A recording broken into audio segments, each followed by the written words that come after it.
He's pulling his cock out! Holy shit! A test of your reflexes! Kinda. Hey everybody! Welcome back to another episode of Phantasy Star Online. And I'm chuckling because I realize I don't think I'm ever gonna have an opening to a stream or YouTube video that is just normal, am I? Just fucking... Bruh. Anyway, let's get back into it. Pick up where we left off. We're finally done with the fucking virtual reality training. The VR temple and the VR spaceship for episode 2.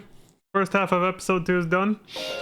We're gonna do the second half, or at least the first part of the second half, which is we're gonna investigate that island where they discovered new what would you call it, like a new installation from Pioneer 1 that they did not disclose to Pioneer 2 before we got here. They were keeping secrets. We're gonna find out what the hell those secrets were. I'm sure they won't mind, they've all gone extinct, so... Let's see what they were hiding. Or to put it in the words of the Area 51 raid that happened years ago that was organized on Facebook. Let's see them aliens. They can't stop all of us. We'll just Naruto run our way to victory. Bruh. Bringing back old ass memes, I know. Do I have the okay? 53. So Dimates. Make sure I'm stocked up on those. I'm not. Won't be needing those again for a while, so I can sell those off, make some room. At least I hope not. Well, no, I have the anti-magic spell, so now I'm fine. Better keep that just in case.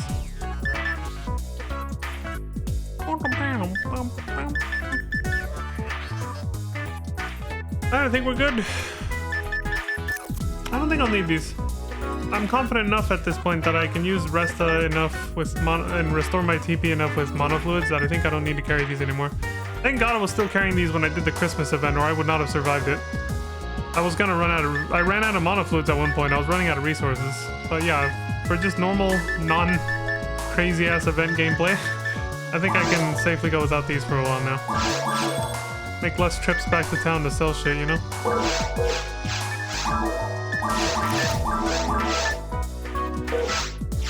And if I regret that, I can use a telepipe or Ryuker, come back to town and buy them back.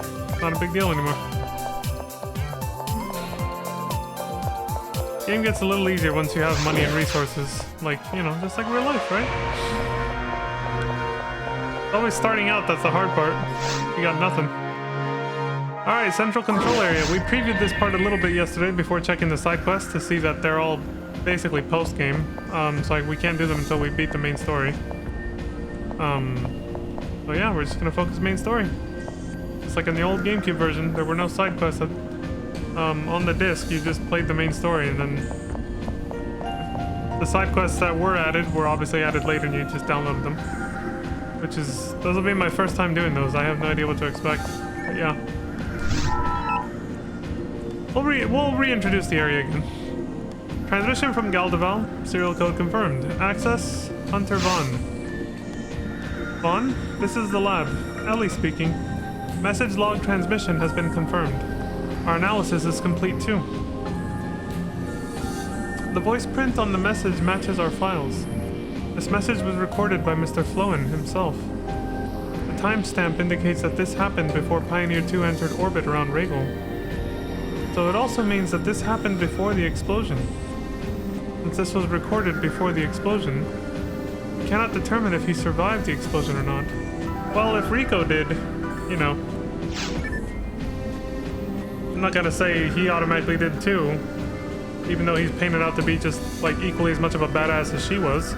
But still, there's a chance, right? Yes, this is live. Please select the information you'd like to retrieve. Okay, so it actually saved my progress a little bit. Alright, because what she commented on was not the thing she said when we first came here yesterday. She mentions how you have to open the door here by going to those 3 other areas.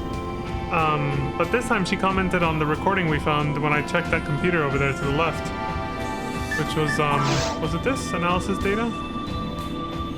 No, message log, I think it was. Yeah, message log 1. This is, yeah, we listened to this, and I guess Ellie was commenting on this just now when we talked to her. That actually saves some progress. Maybe you don't have to do this area all in one go. I'm trying to think, maybe they did change it, even on the GameCube. So that, like, you could actually finish each of the 3 individual zones for this area, and then stop playing and come back, and you could pick up where you left off. Maybe they actually made it different from episode 1. Thing is, I just don't remember. But I started the stream with planning to do the whole zone, so I should have enough time to do it. Anyway, to recap Floen's message from yesterday, he says, I'm not sure who will be listening to this message, but this message will explain the truth about the planet Rhaegal. My name is Floen, Heathcliff Floen, Deputy Commander of the Pioneer 1 military forces. Our mission, the migration to the planet Rhaegal, was going well. The environment of our homeworld, Coral, was deteriorating rapidly. The Pioneer project was launched to search for a new home. We arrived on Rhaegal. We began investigating its suitability to support life. We then began readying the planet for habitation. But selecting this planet was a mistake. No, that may have been the plan all along. And they were hinting at this in episode 1 as well, that the government might have been hiding its real reasons for choosing Rhaegal. It might have actually known about dark faults and wanted to investigate and research it and put all of us at risk. That's a big underlying theme since the first game. Well, since the first episode. Floen says, Rhaegal, we have awoken it. It was way beyond what we could handle. It was not meant to be discovered. This cursed inheritance from the past. And he's obviously talking about dark faults. Rico Tyrell referred to it in the same way when she discovered it, when she deciphered those runes in the ruins, which was actually a spaceship. That was a big reveal at the end from episode 1. So this lines up. It's consistent with the lore from the first episode. Security mode is currently active in this area. Main gate has been locked down. Search log, search parameter setup complete. Establishing main terminal link. Accessing AI Olga database. Initiating search. No match is found. Disconnecting main terminal link. I don't know what that's for, but okay. So yeah, Ellie told us yesterday, before we saw Floen's first message there, we need to unlock 3 different security systems for this door to open. So they're separated into these 3 zones here: jungle area north, mountain area, and seaside area. So let's just go down the list. We'll start with the jungle area. What we got? Security mode active in the jungle area. Letting you know you haven't finished it yet. So I think you can. Yeah, so this is actually different from episode 1. They all do technically count as separate zones, but you have to access them through the central control area. So you can't actually just do one zone at a time and then quit playing and come back and your progress will be saved. It is different from like the VR temples, or the VR temple, the spaceship, and the episode 1 content, where you don't have to actually do it all in one go. Thank God. Yeah, thank God. I forgot it was actually structured differently. So I could have actually made some more progress on this last night. Oops.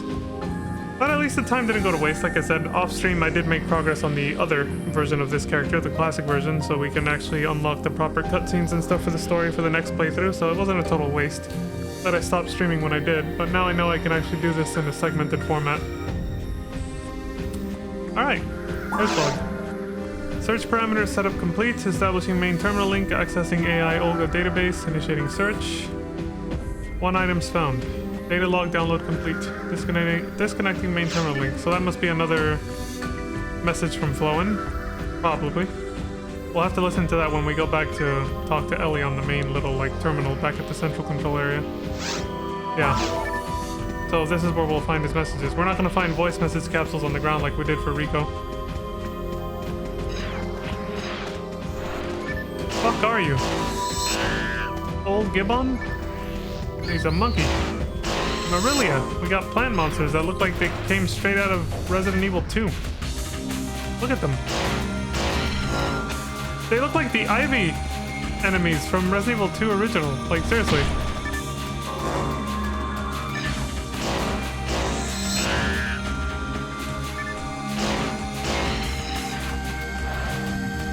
have the same death sounds as the plant lilies. The lily flower plant enemies from the first episode.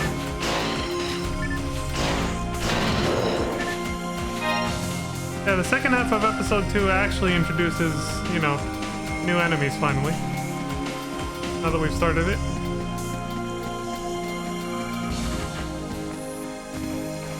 Two ways to go. But what's over here?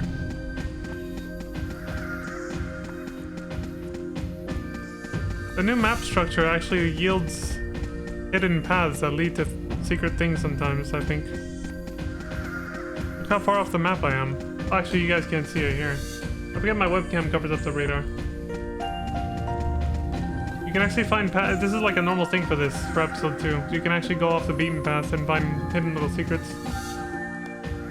At least I remember that being a thing.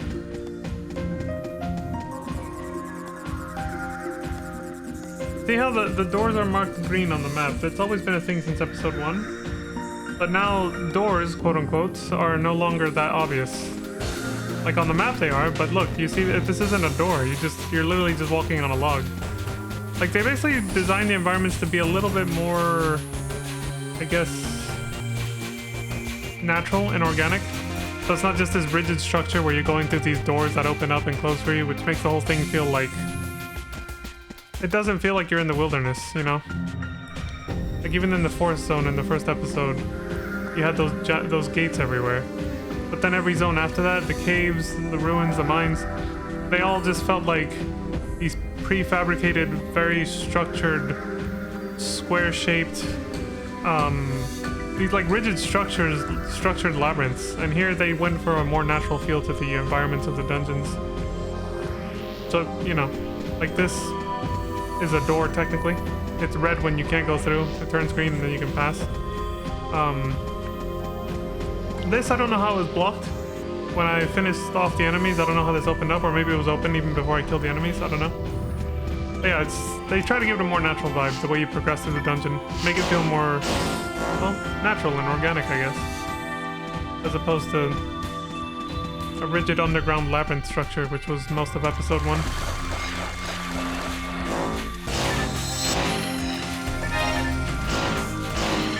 Altered beasts, so they're not natural. This isn't how they started.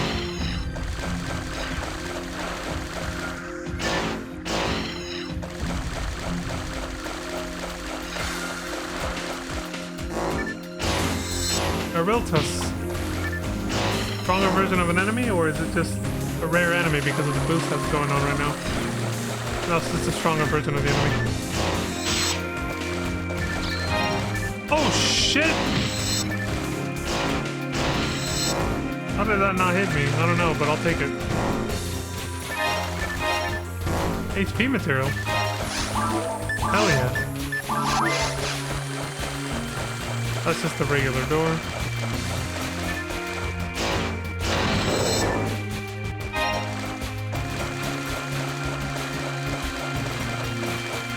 Look at that, they even made an effort to hide the boxes a little more. It definitely went... The design structure for episode 2 is definitely more encouraging of deep exploration rather than just like kind of just doing a once over of the room and then moving on. You actually have to like really look closely at your environment, or you'll miss shit, you know? Shit. Damn! Blows up too fast. Oh, they're like the Canadynes. Oh, motherfucker. Wait, can this do it? I can't cast it, so... Whatever.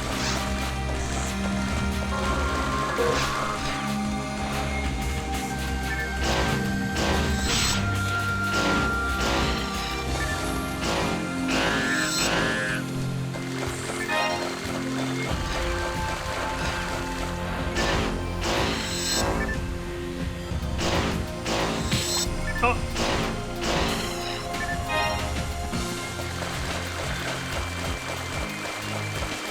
Can you break these, or do you have to do something else? Oh, you can break them. Oh, I don't think that does anything. Wait, I only heard one hit.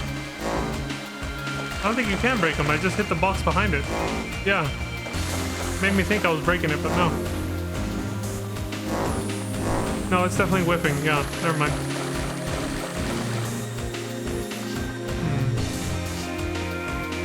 There's one of those things to talk to Ellie, and then a transporter that potentially leads back to the central control area, maybe? But we have yet to deactivate the security system, so... Oh my god. Oh, I'm not clicked into the fucking window. I'll just let it wear off now. It's a waste of a soul atomizer.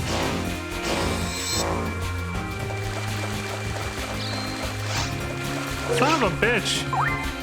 Wow, they got trigger happy with the traps this time around too. What the fuck's up with the... Oh!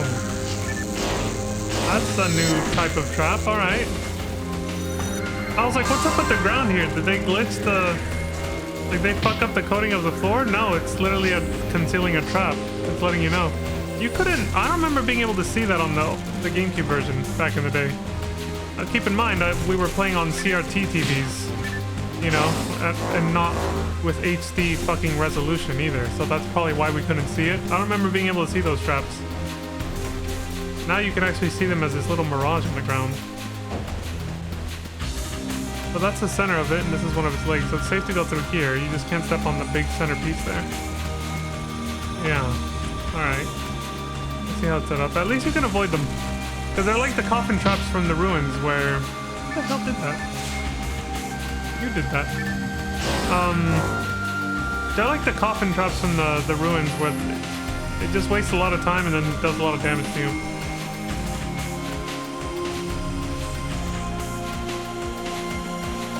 Oh, that's hella close to the center. Shit, hold on. I think you go around this way. Yeah, so basically these traps have, you can see it lifted up off the ground like this. Like, kind of like this, basically. But yeah, like that. Who did that? You prick. I'm gonna fucking pop you. Dude, I need to find, I like how Salacia off stream, I actually found the level 3 version of the handgun. I still haven't found the level 3 version of the handgun in this, with this character. Still using the level 2, the tier 2 version, the auto gun. Okay, that's it. Yeah, they're using the predator camouflage is what I was gonna say. Where it sort of reflects its own environment, like a chameleon. A lot of fucking loot. Oh right, I still gotta go back safely. These assholes.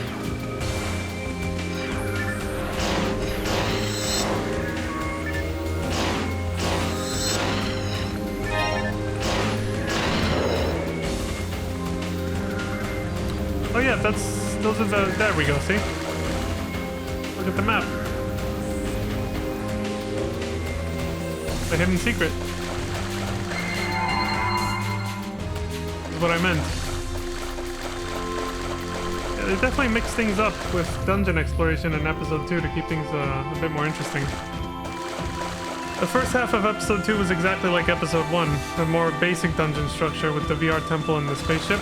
But then the second half is like, alright, now you're actually gonna get some real new dungeon design and shit, you know?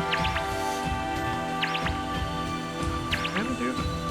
It's gonna get me killed. I gotta make sure to tab back into the game so that I can use my hotkeys down there.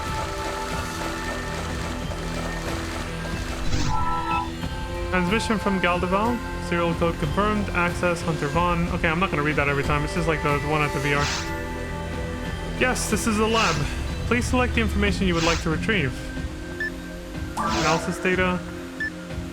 Jungle area? I'll explain what we found so far about the creatures here. According to data from the facility, test code level beta subject native creature. That's what they called it, I guess. Botanical mutant life form Marilia and Mariltus. Large numbers of these creatures have been found in Galdeval. Males and females of these creatures have been confirmed. The male carries a toxic substance inside its body. I wonder how you can tell which ones are male. These creatures seem to be very timid. They try to hide and run away when found. Don't let your guard down. Mary Carroll, an advanced form of Marilia and Mariltis, has been found in the jungle area. And next, Mary Carroll has a huge body and has roots to stabilize itself. However, reconnaissance devices have spotted them actually moving. Like the two related creatures, it also contains a factor that can cause abnormal status within its body. Multiple species exist. Message log? Message log 1? This is still the same message from the first message from Flowen. Okay, so I'll just skip past it. I guess only when we go back can we hear the new one we got, right? Unless that new message wasn't a message, it was just this. Maybe. Alright, well that's enough then.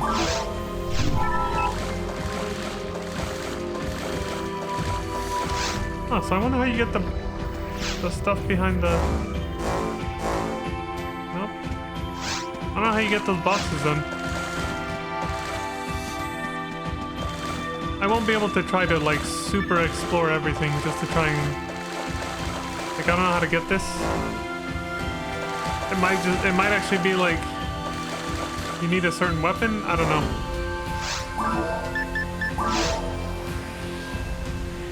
Maybe you come in from behind. Oh right, there's a whole nother half we can explore. Almost forgot about that there was two paths at the beginning.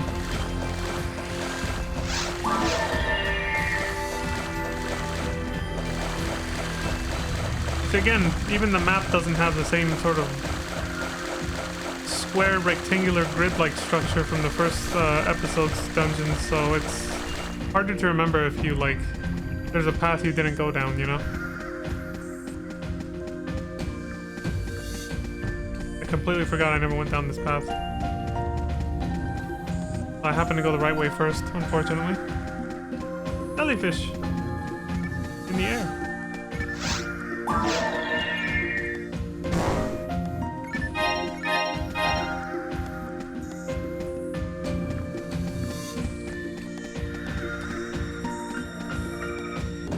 There we go.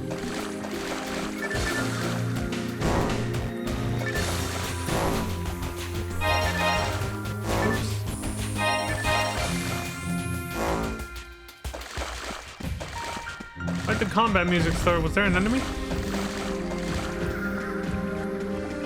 Oh yeah. It's invisible. Sinnoh Barrel. Oh shit! Speaking of the Predator. Oh, we didn't get to see it from the front, but it's the new ninja robots from the mines area. These ones are a lot bulkier, hence the name Barrel instead of Beat. And yeah, the camouflage makes them even invisible on the radar for a little bit. Until they decide to attack. Okay, I think we're actually done here.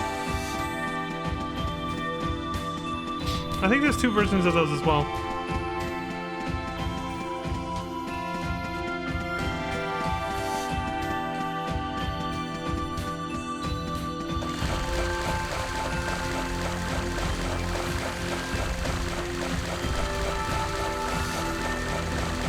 Oh shit. Losing health for no reason.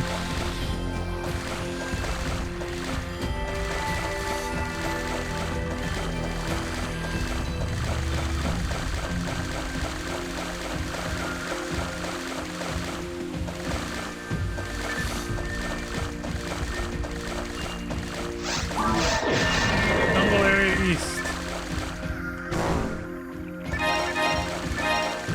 Let's see what's poppin'.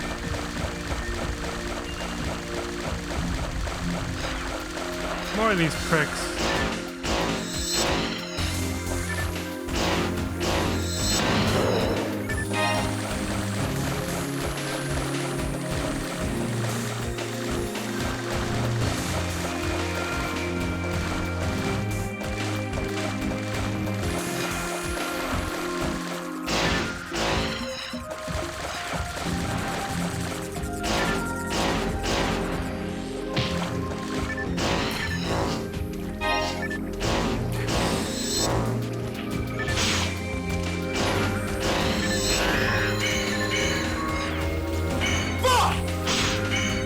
the hell did that? Was that you? The Zolgibbon. I think they do have ice breath, yeah.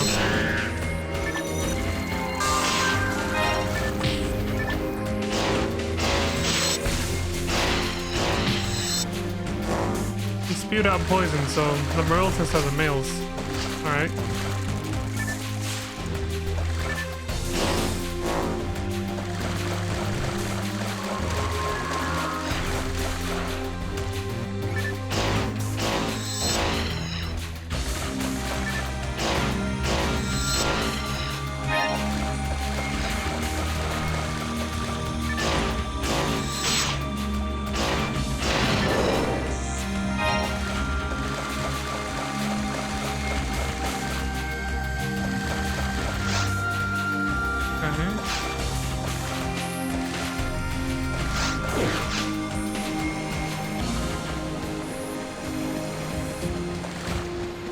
We have another split path.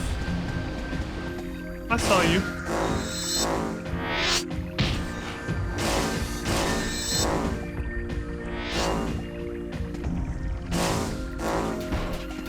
Asshole. They look more military-like than the ones from the mines, you know?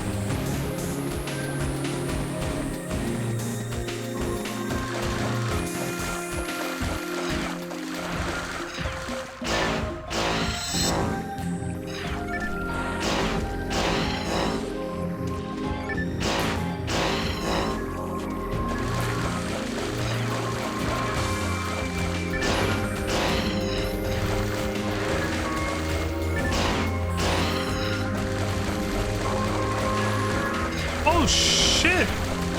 It's the big one, the Mary Carroll. Alright. Little mini boss fight, alright.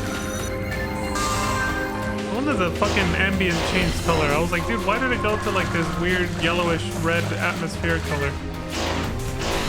The goddamn boss spawn.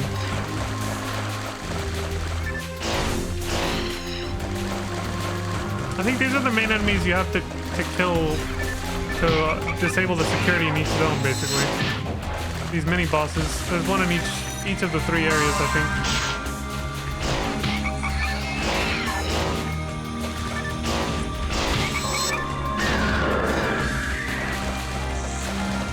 Probably more than one, though.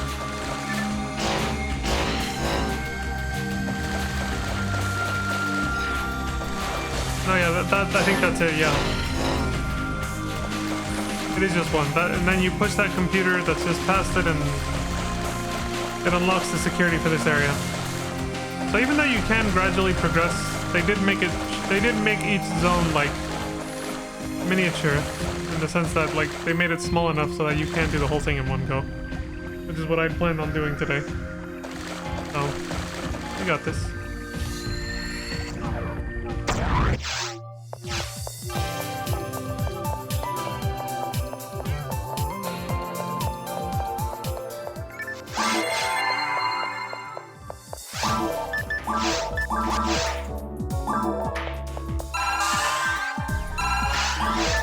Oops. Oh, fucking God.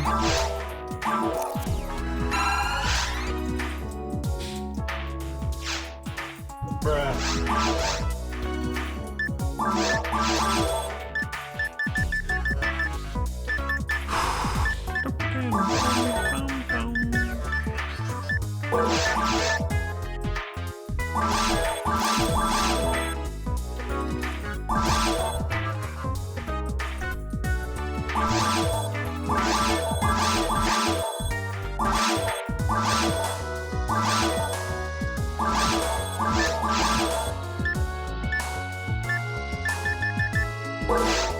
Yeah, we're good.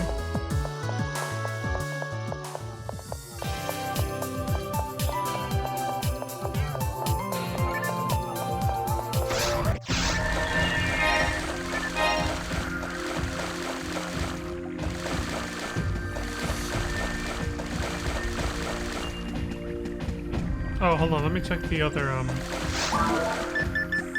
This was obviously the right way. Let's see where the other path would have taken us.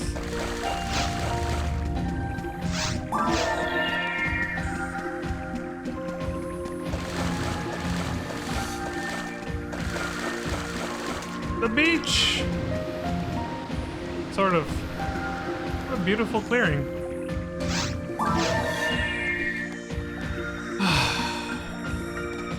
Taking that fresh sea air. The fresh ocean breeze. It's kind of nice, actually. It's not a bad water effect for its time, you know? I see that thing on the... Oh, the centerpiece was right here. There's another one right there. I see the centerpiece for it. So it looks like you can kind of bait the trap a little and still end up outside of it, like the ones on the ruins. Like that. Then you can destroy it. I saw that I did that by accident the first time, so... Where's the centerpiece? Yeah, I think I see where it's at. They put it right in front of the damn thing for those who are going to push it from the front. Like OCD, you know?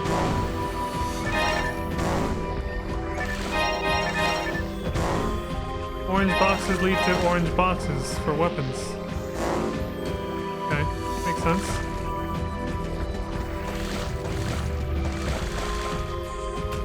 They spared no expense on the scenery here, didn't they?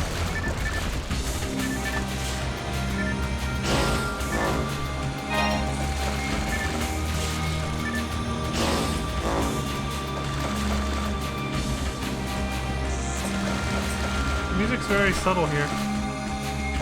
It doesn't go crazy like the Forest Zone.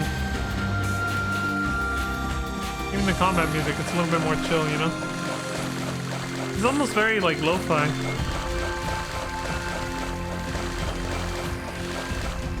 See somebody falling asleep to this. Not on this stream with all my yapping though, but you know. Some of them are breakable. Oh shit! So some of the rocks can be busted open, alright. That was just a complete gamble. Holy shit! Surprise, motherfucker. Alright, I see you motherfuckers. Trying to sneak up on me. You bastard! You son of a bitch! With that...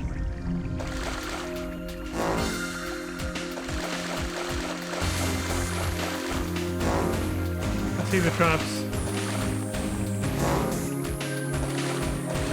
One's really close.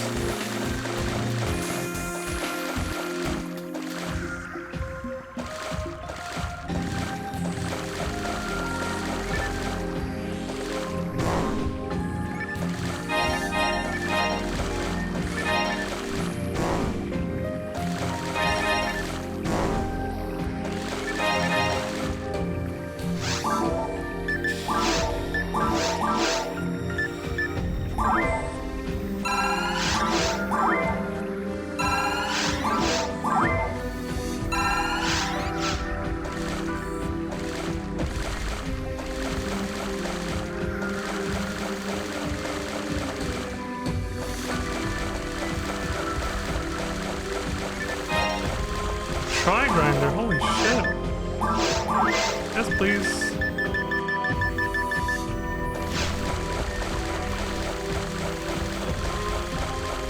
Boost the weapon stats. I think that computer back there is the one that you have to actually push. Let me check this one first though. Access security mode is active in the jungle area. Okay. Search log, search parameter setup complete, establishing main terminal link. Accessing AI Olga database, initiating search. One items found, data log download complete. Disconnecting main terminal link. Okay. We have two things we can check when we get back to the central control area now. Oh, the water's just sparkling. I thought that was... okay. When you push this, that should disable the security system. You can double check over here or back in central control.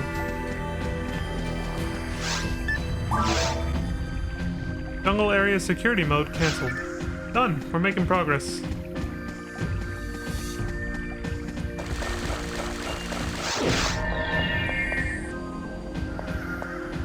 Alright, Ellie, what you got for us? Anything new?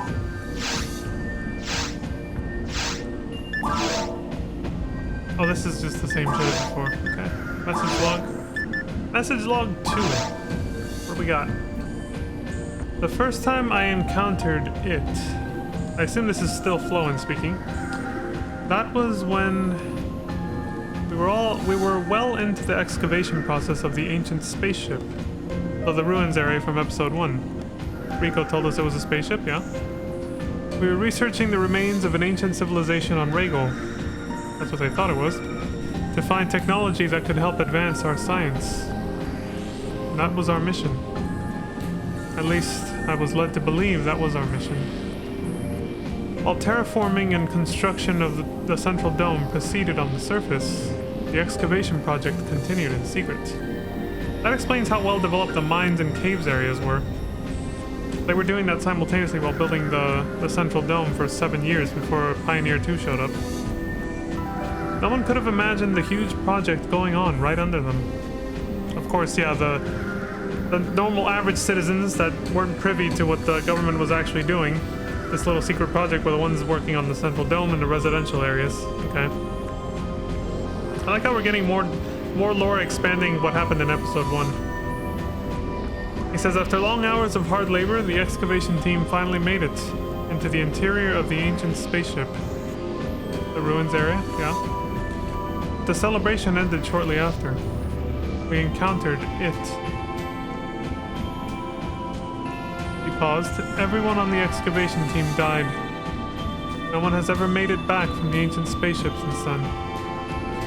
We were finally able to confirm the existence of a hostile life form. With this knowledge, we created an attack plan to remove the creature. How did that go? I will never forget. It crawled up from a vast abyss of darkness. It appeared to be mutating as it moved toward us.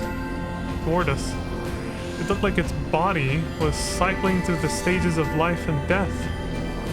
I was kind of describing how the environment changed when we fought Dark Faults. You guys remember how it was like this peaceful, serene little garden, and then as soon as the fight started, the floor turned into all these like screaming nightmare feel-looking human faces?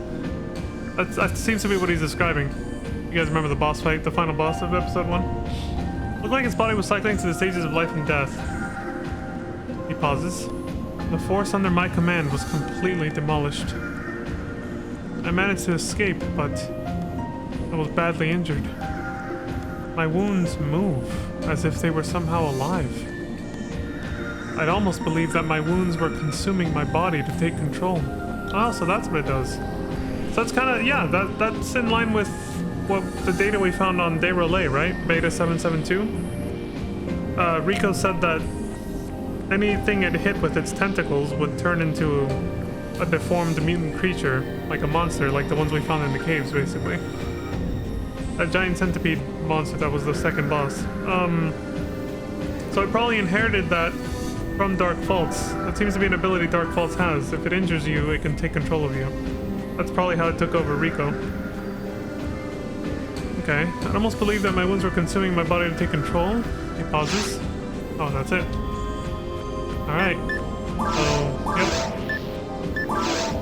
Disconnecting the link. Now, if I access this again, we'll probably talk to, Ellie might comment on what we just heard.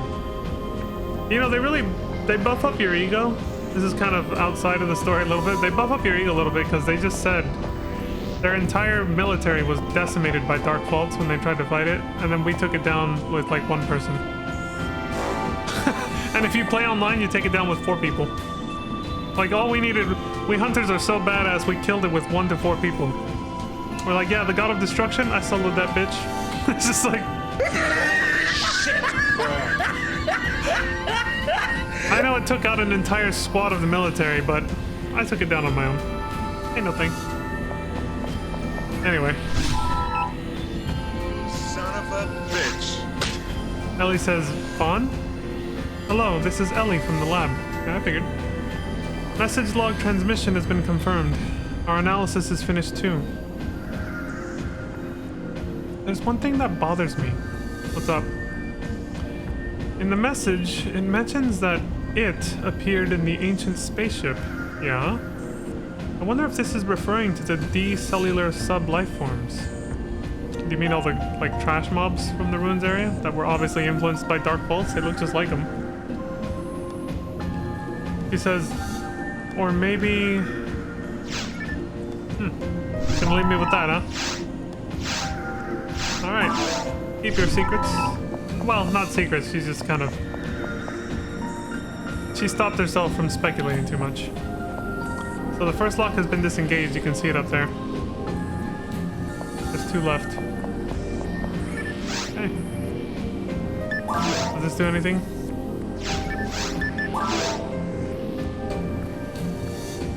No, okay, so we don't need to touch this anymore. Mountain area, let's go. Wow, this is bringing back memories. Getting the nostalgia vibes right now from when I used to play this with my brother and my cousin. Security mode is active in the mountain area. Search log, search parameter setup complete, establishing main link, yada yada. AI Olga. 1 items found, data log download complete. We'll listen to that later. It's probably another message from Flowen. Asshole.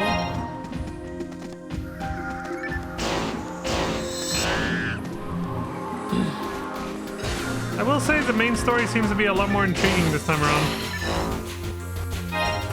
Rico's voice message capsules were great, but, like, they were fine, but they didn't really... It was very simple by comparison. It was very, Like I said, most of the story came from doing the side content, the Hunter's Guild missions, you know? I'm gonna go this way first, because I saw a dude over there. Here it seems like they made a genuine effort to make sure most of the story is actually within the main story and not side quests. It's more fleshed out, it feels, you know? Like, aside from the voice messages from Flowen, which kind of, you know, echoes like Rico's, you get to talk to Ellie and she gives her own commentary. It feels way more fleshed out. Alright, we obviously need to... Oh, right, no telepipes. I do this now. Come back and kick y'all's asses later. I gotta offload some shit.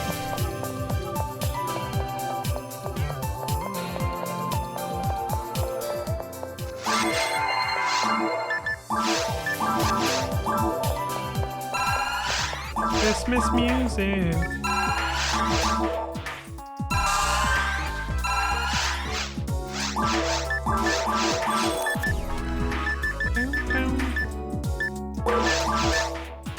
Oh shit. I'm not planning on min-maxing my character's stats with materials. Like, oh no! I use the mind material when I don't even use magic, and that's 1 less out of 250 that I can use max. I don't really give a shit. I'm not gonna be that hardcore about my character. Just trying to get to level 200 and I'm done. Like, I don't really care about min-maxing every stat perfectly, you know? It's like, that's too sweaty, man. Too sweaty for me. I'll do that with a sandbox account, which I have one now, so...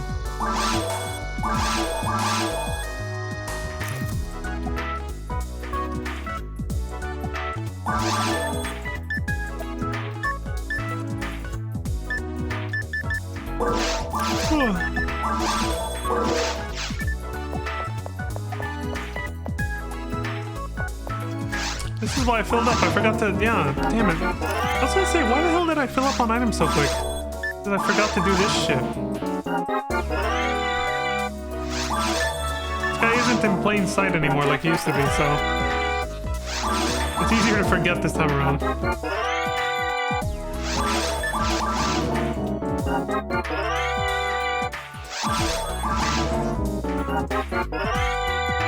I never mentioned this before, but the Techer is a different character model depending on which section ID you have.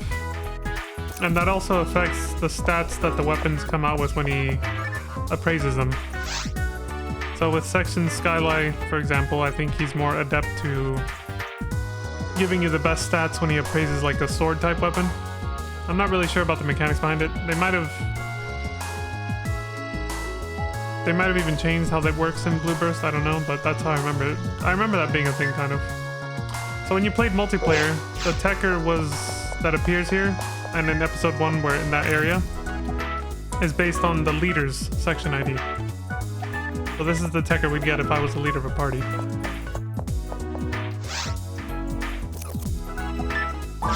Yeah, there's a bunch of different techers, basically. They all look different. There we go. Yeah, I forgot to appraise weapons and then sell them like that, and I didn't check my inventory, like this, to see that I was... That's why we filled up so quick and had to come back already.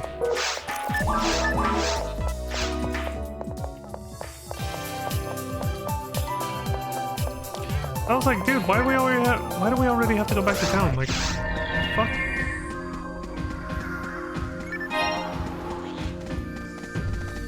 Jesus, that's a lot of hostiles.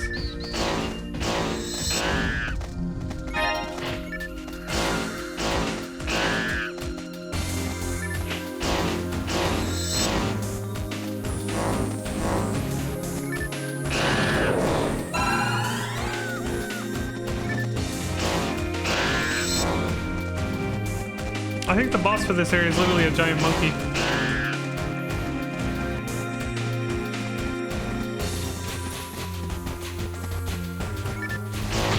Hey! You little shit.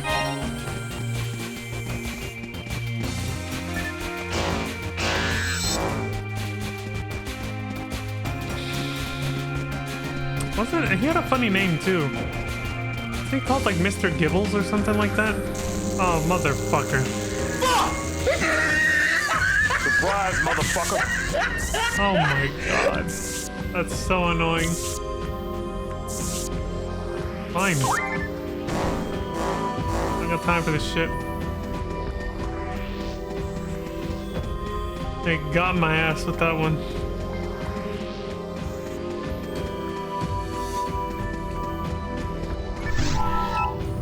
Transmission from Galdeval, yada yada.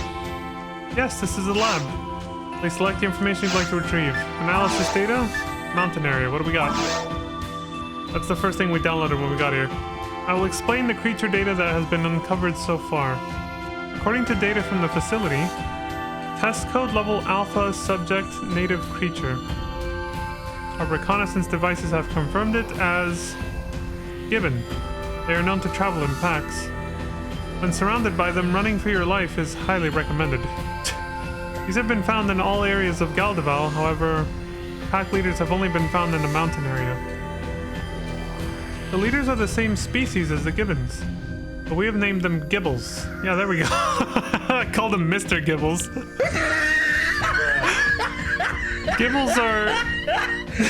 Gibbles are much larger in size and have superb jumping ability. I remember finding this name hilarious when I was a kid. I was like, Gibbles? Sounds like a fucking like stuffed animal that I'd want to hug or something. I remember finding it really funny because of that. So they can jump really high. They've destroyed reconnaissance devices placed way up in the sky. Shit! They basically fucking jump up there and hit it. It has been speculated that these are very ferocious creatures, so please be careful. Right on. And Floan's third message log is probably from the computer at the end of this song. I'm starting to get the rhythm here of how they structured this. In some ways it still does have a rigid structure like the first episode, but in a different kind of way. The way the story unfolds. Not so much the map structure.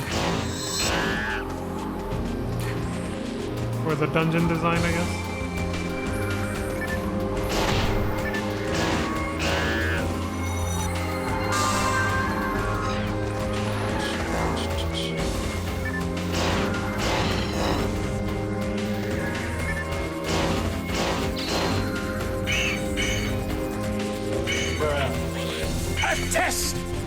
Yes, and I failed it.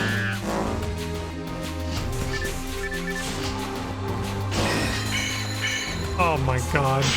You suck! I'm still blocking shit. You can still block things or technically you're evading them, but you know what I mean. You can still block things with your shield while you're frozen in place. I love that. That's such bullshit, but hey, I'll take it because it's actually benefiting me.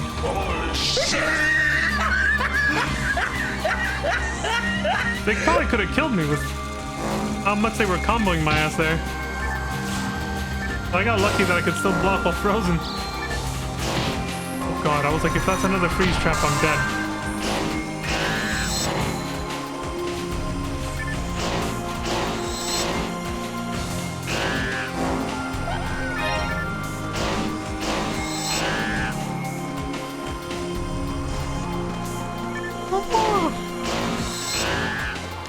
That sound effect. The sound he made kind of reminded me of, I think it's the same. Yeah, that monkey sound we just heard is literally the same voice clip used for, Mega Man X4, the mushroom guy. I think it's called Split Mushroom? Yeah, Split Mushroom. He does the same sound effect when he makes clones of himself. I think they literally got that from the same sound effect library. The little sound they made when he went pop. Yeah, look up Split Mushroom Mega Man X4, and I think that's the same exact sound effect I just heard. Yeah, I see those. Again, I don't remember being able to see these at all on the GameCube. The benefit of playing with high-resolution textures, or, well, not textures, but like a high resolution in general for the screen.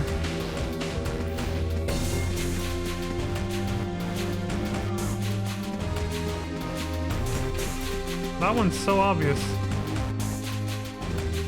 Why? Because they want you to go around it and not see these other ones and get hit by them instead, because there's like 3 of them. He's standing right on it. How come he can't get hit by it? Holy shit!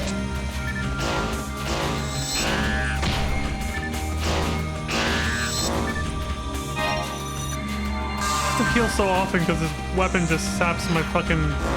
Well, it eats my soul like it's supposed to.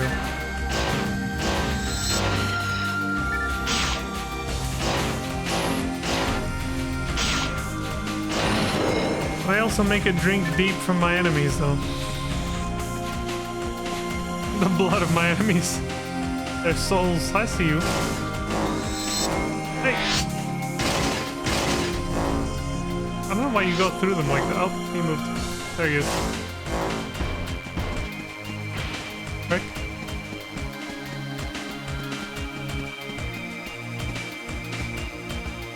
He's on the other side of this door. On the map, I'm standing right on a green little barrier thing, so he can't attack me as long as I'm on this side of it. Okay, so we should check for an orange laser fence button.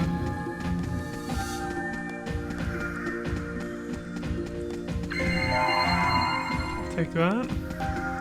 I like how they redesigned that a little bit. A healing ring.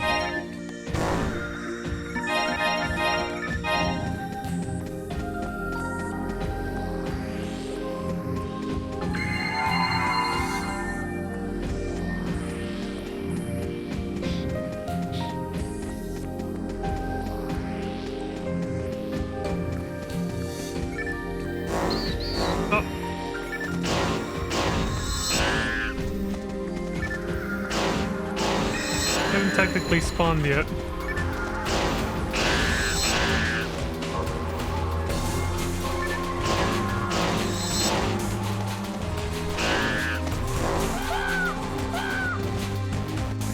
Okay, maybe it's not exactly the same, but it sounds very similar.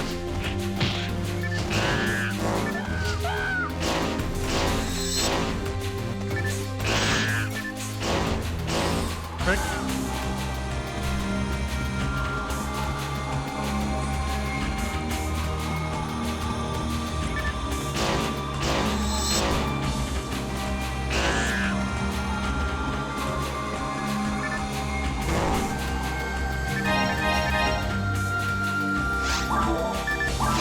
I'm forgetting to do this regularly.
take to destroy these? Quite a bit. These guys have a weird fucking hitbox where they just get a lot of invincibility frames sometimes. Probably when doing that teleport attack.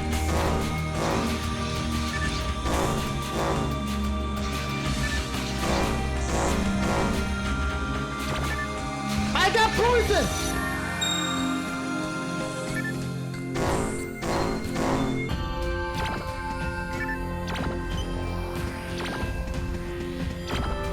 Oh, it happened again too. God damn it. I got...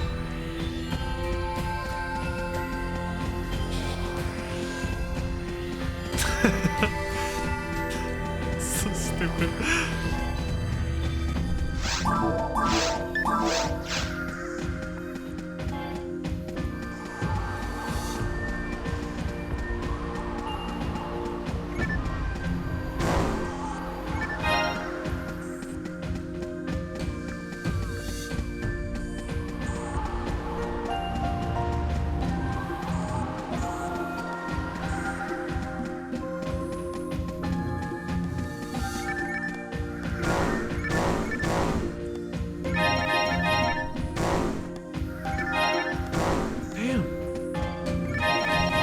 A lot of fucking loot.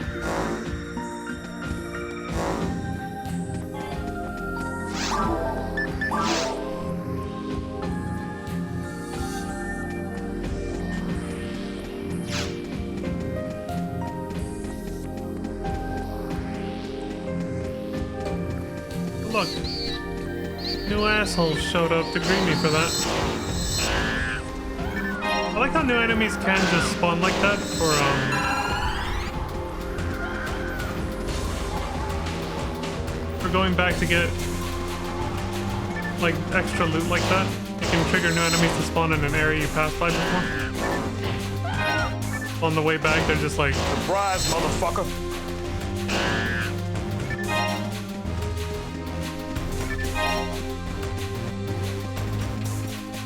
they just ambush your ass.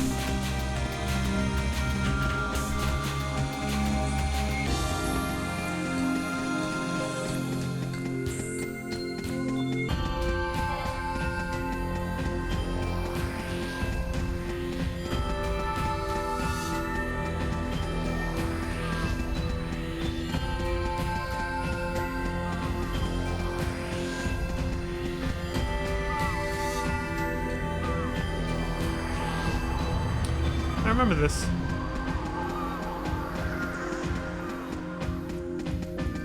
So many memories flooding back.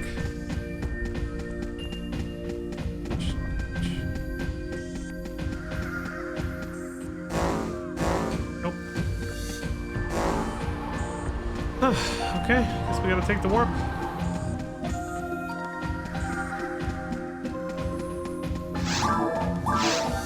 Where the fuck is this gonna take us? Oh, the other side of the rocks I was just trying to break. Yeah, literally. Okay. One-way trip for now. Oh, shit! It's Gibbles! Son of a bitch!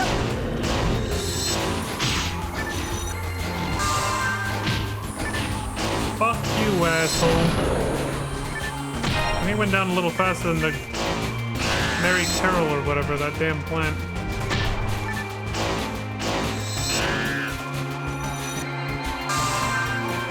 That's what I found funny about him, is the name.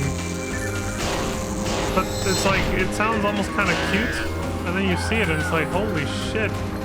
This big, hulking, bearded brute of a monkey.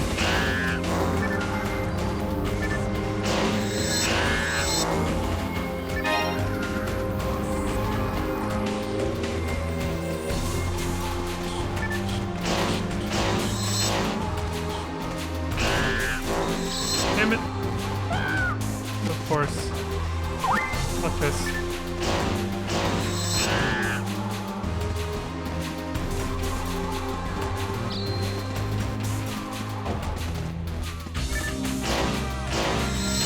Me and you, let's go.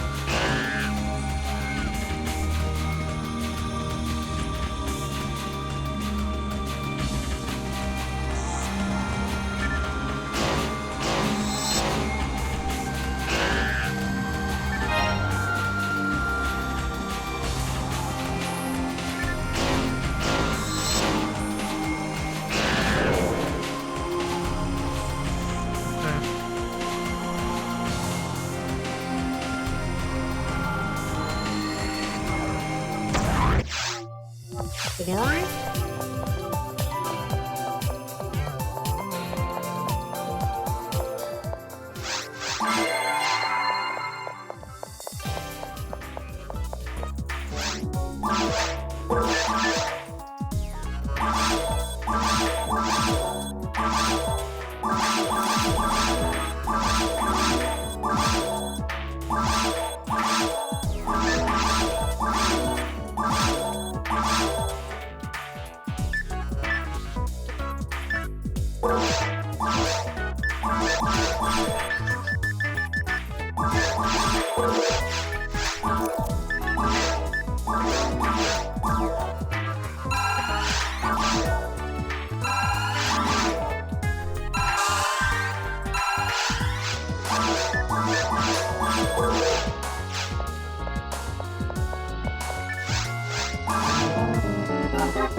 Killing all the enemies broke open these rocks right here.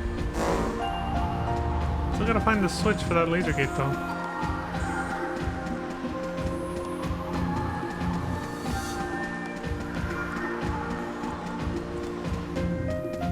Maybe it's over here? Oh, there it is.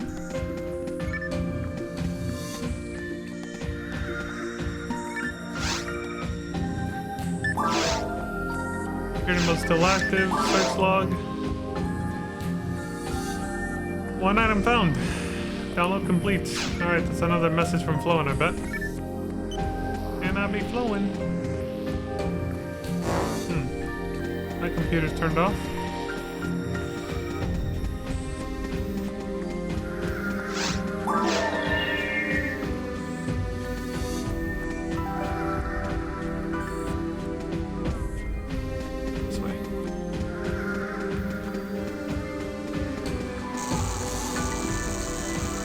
I thought I was gonna run into that, huh? Surprise, motherfucker. I know what I'm doing. I was juking it. Bullshit. Dude, bullshit. I did kind of just get lucky on that one.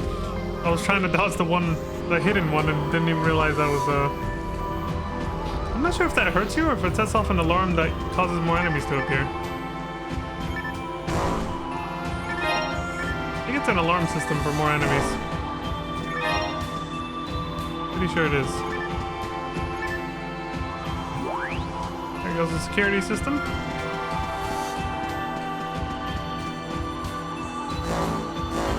Wow, really? Okay. Alright, now the security system's disabled. We can move the fuck on. Those computers are turned off, so yeah, we're out of here.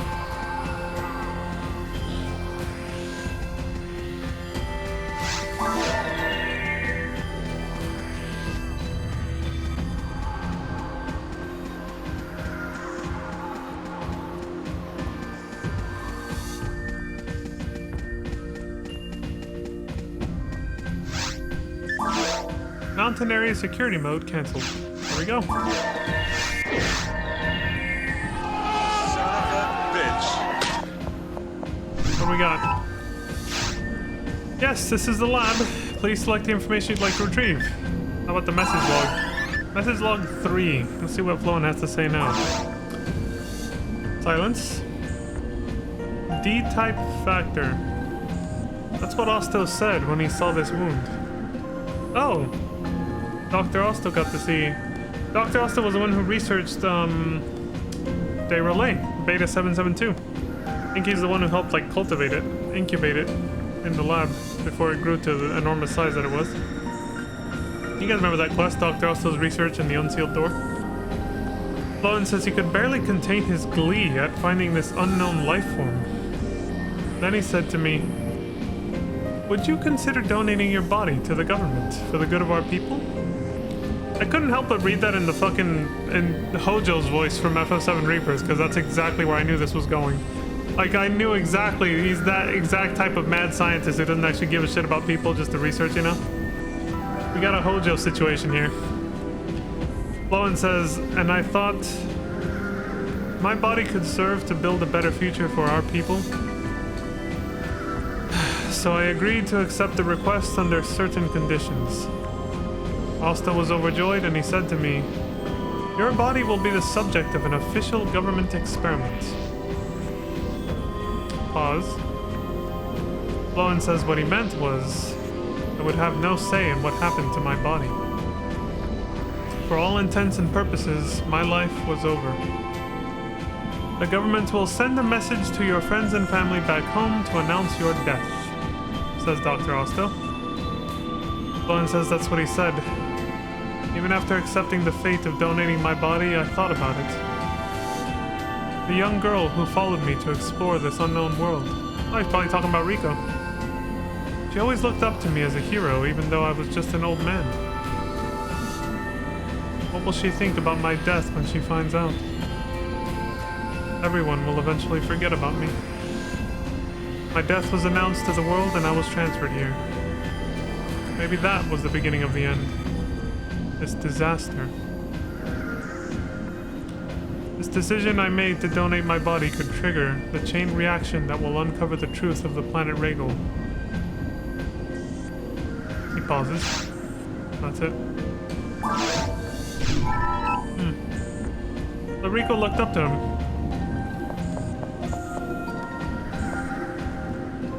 Well, she followed pretty well in his footsteps. Perhaps a little too well. She ended up fighting with Dark Faults. Unlike him, she didn't survive. You know, Dark Faults actually took her over, possessed her body and everything. He could have been that puppet, but he got away with his life, but that injury started mutating him, that whole thing he's talking about right now. They didn't get away scot-free. Pretty sad, though. He suffered a very similar fate to Rico. Similar, but not the same. Vaughn, this is the lab. Ellie speaking. Message log transmission has been confirmed. Analysis is complete. Pauses. I wonder if this is true. If this is true, then now I know why the chief wants to investigate this in secret. Dr. Osto is a highly respected scientist. People on Pioneer 2 ever heard about this? What went on board Pioneer 1? Okay, so I wasn't sure if she was asking that or if it was, yeah. If they knew about this, what went on board Pioneer 1, there would be a huge uproar. Yeah, no shit, people would be fucking pissed. They fucking lied to us. Of course they'd be pissed. Yeah, that's it. They've been keeping so many secrets. Meanwhile, we're on the edge of extinction. 30,000 people left of humanity. This is starting to feel a little too real. Minus the population number, but the whole being on the border of extinction. Starting to feel too relatable here. Bruh. Seaside area, let's go.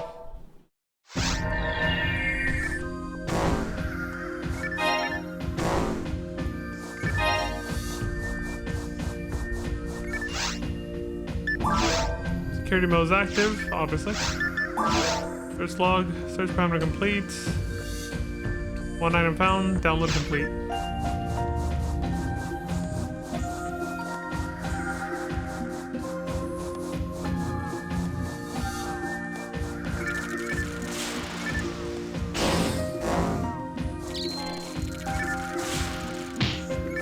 You asshole! You bastard! Seagulls!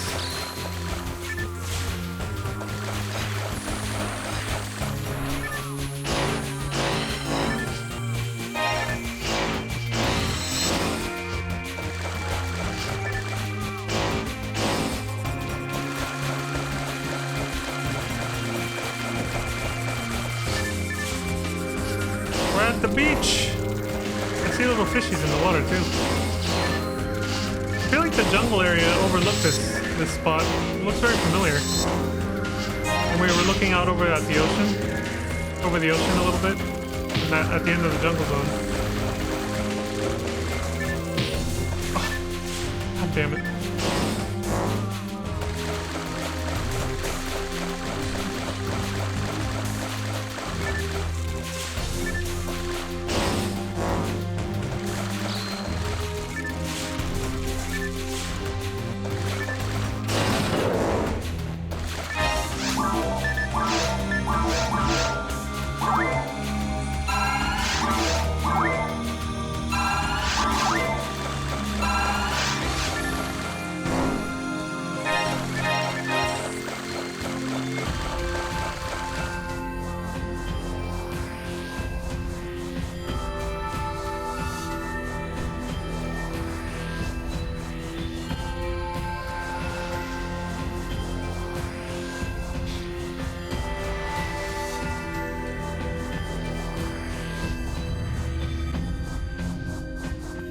Trying to be thorough.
Shit.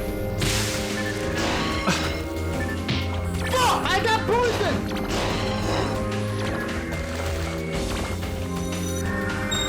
I'll just reach for my soundboard instead of the anti-button.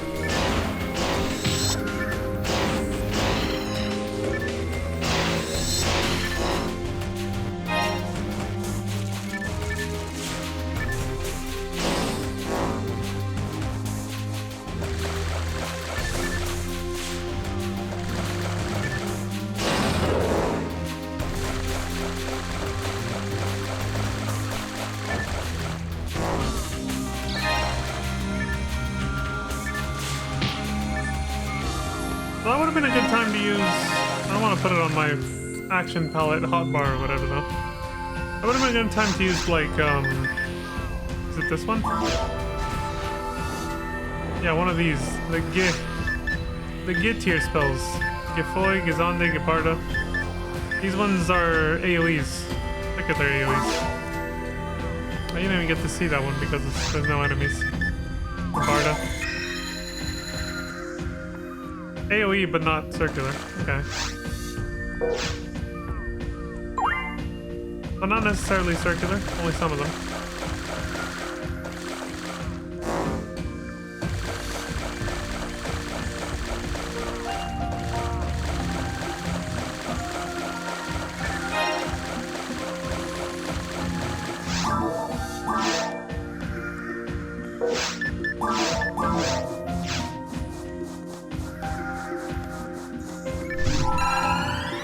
Transmission from Galderval, yada yada. Yes, this is a lab.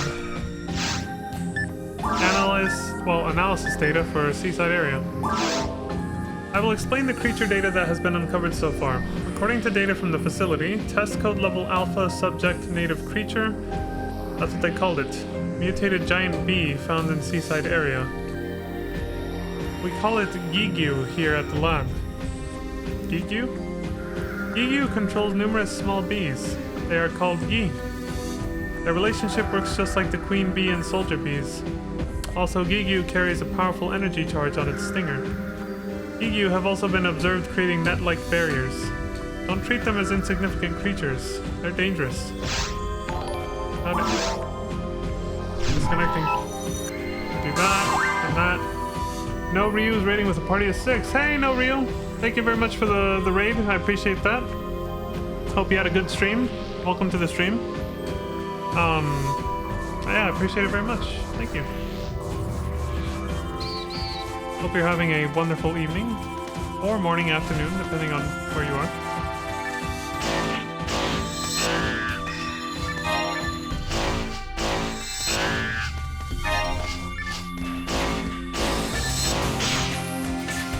Oh, that's right. I just remembered something.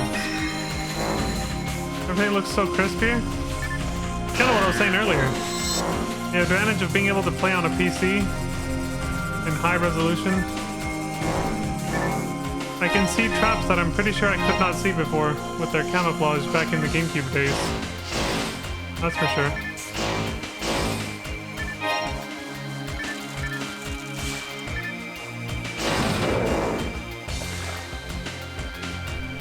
Somebody did come into the stream the other day saying you can still play on GameCube if you play on the SCHT hack private server. First time I heard of that one. I'd heard of this other one called Ultima, and then there was some other one somewhere else, but I can't remember too well right now. Wait, give me a second though. Is it this?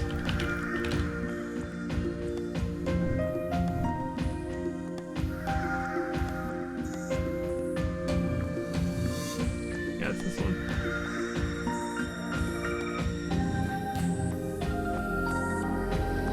You've been told about it but never set up for it? Yeah. Yeah, I figure it's probably gotta be kind of a pain, because like this other game that I play on a private server called Resident Evil Outbreak, you can set that up on a Japanese PlayStation 2. It's kind of a hassle compared to just using emulator. I assume it's kind of the same thing for the GameCube version of this game. We're playing it on that private server, you know? Did I spell this right? Guess we're about to find out. Oh! There we go.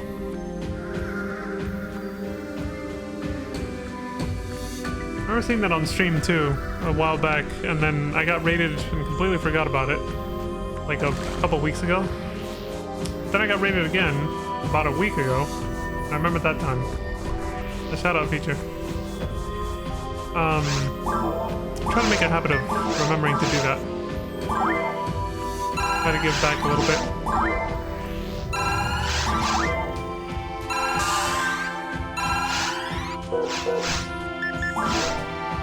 What the hell was I doing here?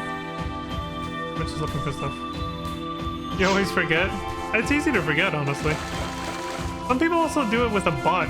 They have like a bot command that's separate from the actual native Twitch command for it.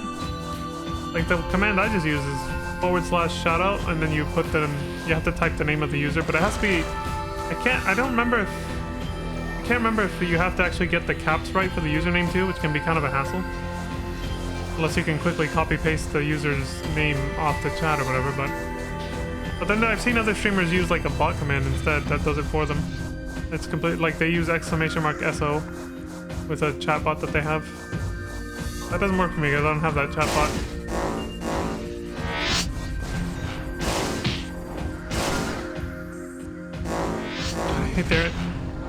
They teleport, they get like 5 seconds of invincibility. Like even before they warped. Those damn Sinnoh barrels, man.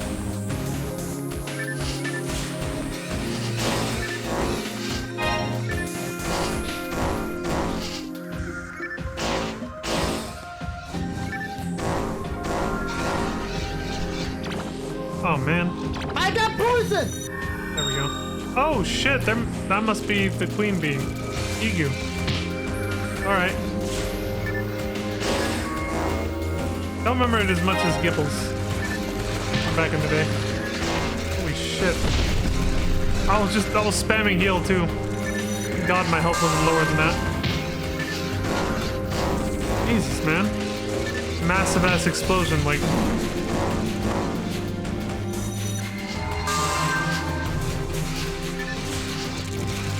Of course it targets that stupid thing instead of the fucking bee up there.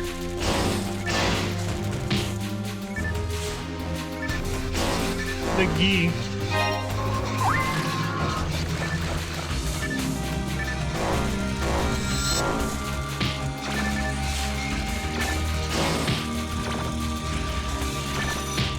Oh my god. There. This is definitely an annoying fight compared to Gibbles, that's for sure. And Mary Carroll or whatever.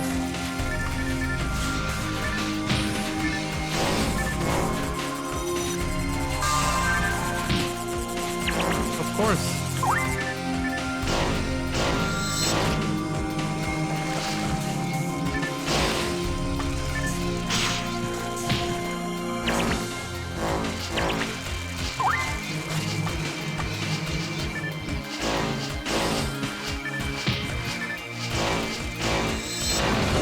Finally.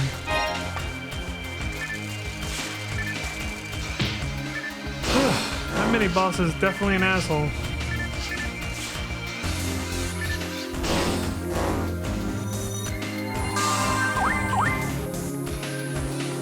Yeah, I might actually have to start switching to dye fluids now.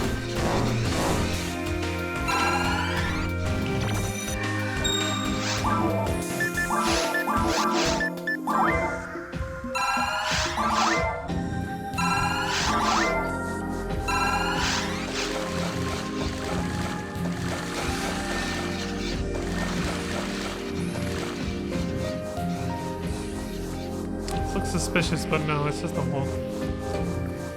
Alright, I don't see anything else here.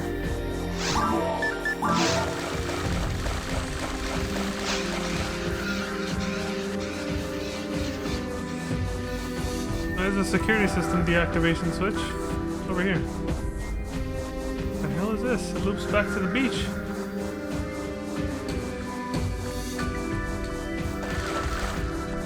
Oh, it was the other path I could have taken.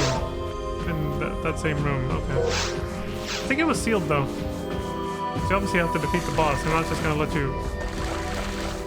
Yeah, I don't think I was able to go this way. I'm not just gonna let you deactivate the security system without killing the mini-boss. Alright. There we go.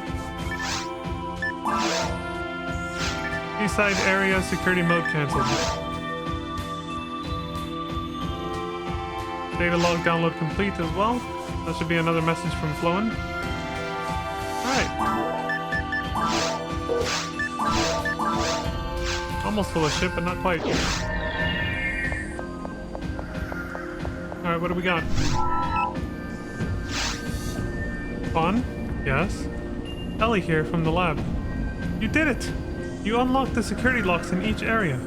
We've confirmed that the main gate is unlocked. You should be able to enter the facility. But be careful and stay alert. It'll probably be more dangerous inside than it was outside. Yeah, no shit. Oh yeah, all the locks are off, so the switches are all dark blue now. Yes, this is the lab. Please select the information you'd like to retrieve. How about the message log? Message log 4. Floen says, I had no knowledge of this facility until I was brought here. I was transferred to this island, far from the central dome. Surface and the seabed. The island is one giant laboratory. All of the top scientists from Pioneer 1 were there, waiting for me.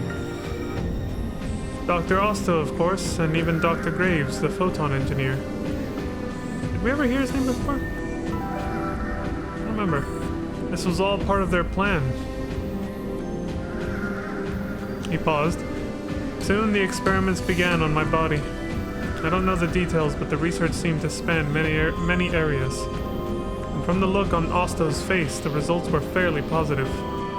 But then... I heard news of another sub-lifeform outbreak from the ancient ship.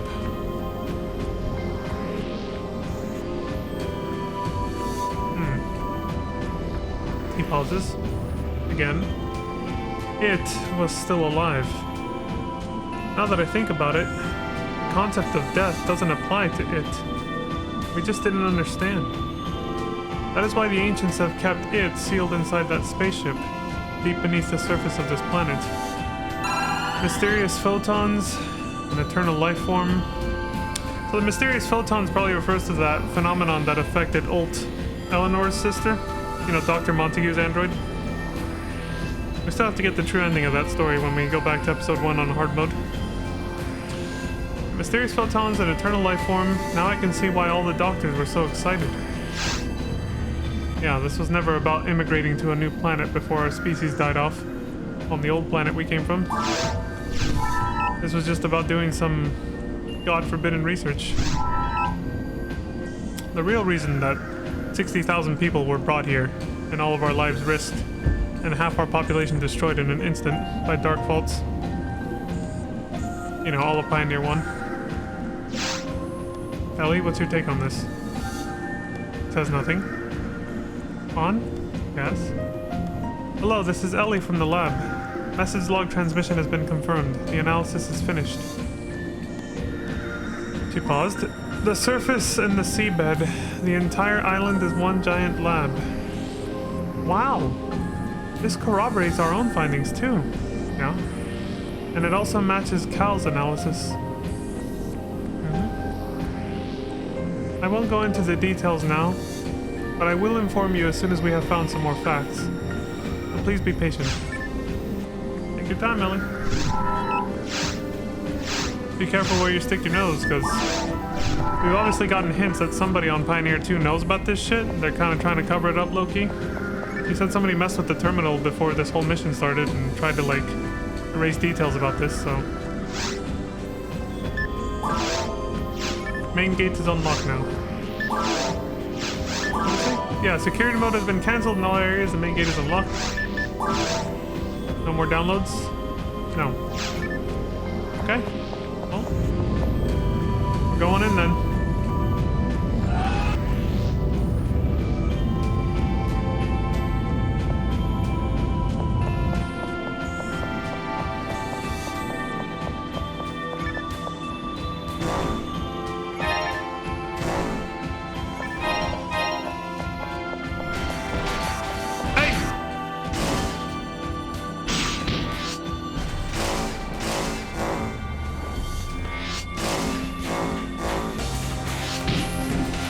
Robots that can use techniques.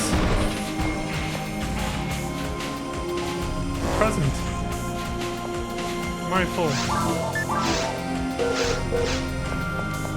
Well, thankfully, I don't have to use the telepipe or Ryuker. Just go back right here. It is kind of more of a walk, though. That is kind of an issue.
Alright, we're good.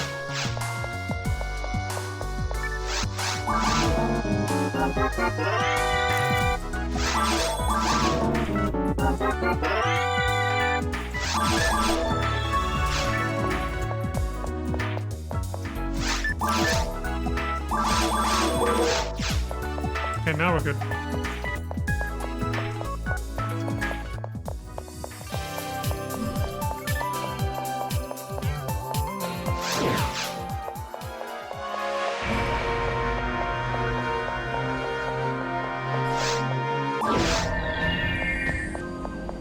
Now we can start exploring this area properly.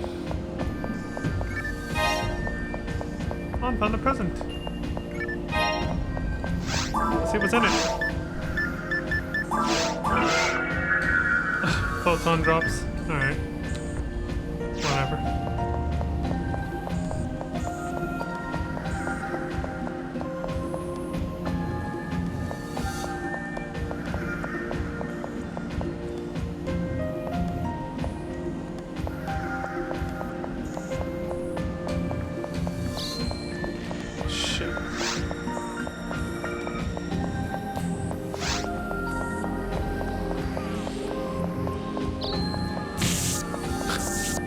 course.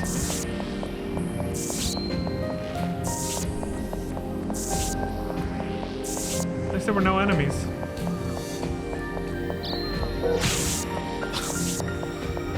Great. Man, fuck this.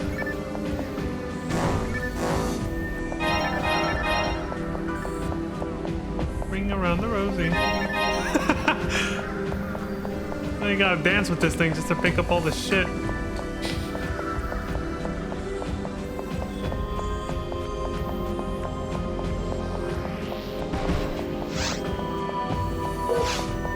Let's go.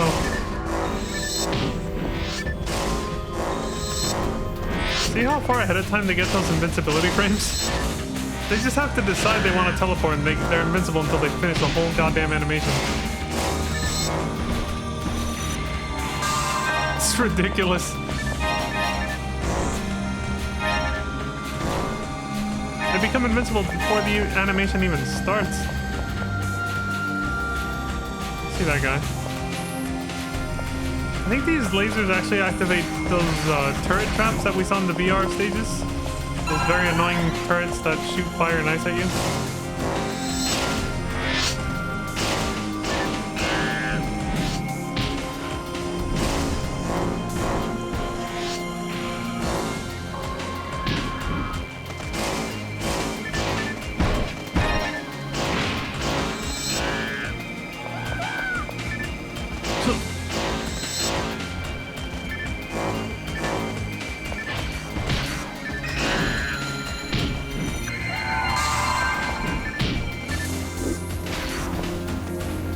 My weapon just came off. I forgot that's a thing they can do. I was about to kickbox his ass. Sinnoh Spiegel or Spigel. There we go, yeah, see? He just kicked. Like, he hits you a certain way and he takes off your weapon. I'll put it back on. It's just an annoying thing because you just have to put it back on, but... Stop healing yourself, you prick.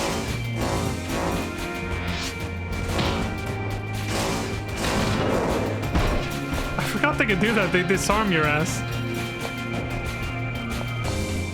And then you're left trying to fucking karate chop their ass like...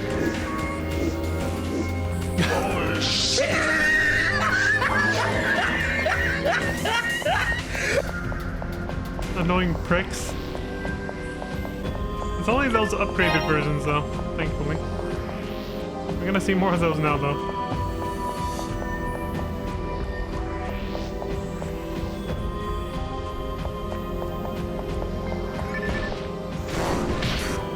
Hey! It's just a regular Sinnoh barrel.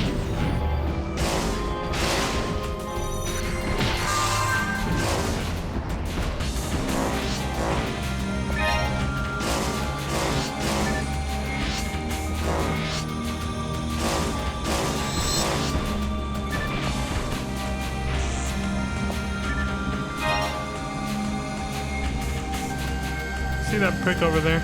Damn, can't target him because of the camouflage though. He wants to fight in the laser grid. Oh god, it's the one that can disarm you. The Spigel.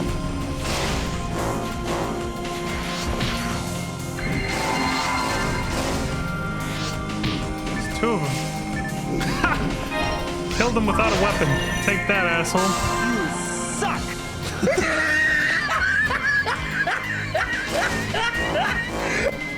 And there it goes. I got greedy with that. I think they respawn actually. There's no point destroying them. You just gotta leave. Like the minute you hit another laser trap, the ones you destroyed just come right back. As far as I can remember. So you're better off just getting the hell out of there. I got too greedy. I just wanted this guy dead, so I just kept swinging, knowing it was gonna put me in the path of that thing. You know, you move forward.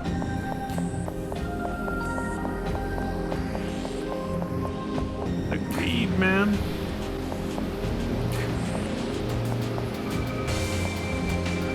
My immersion.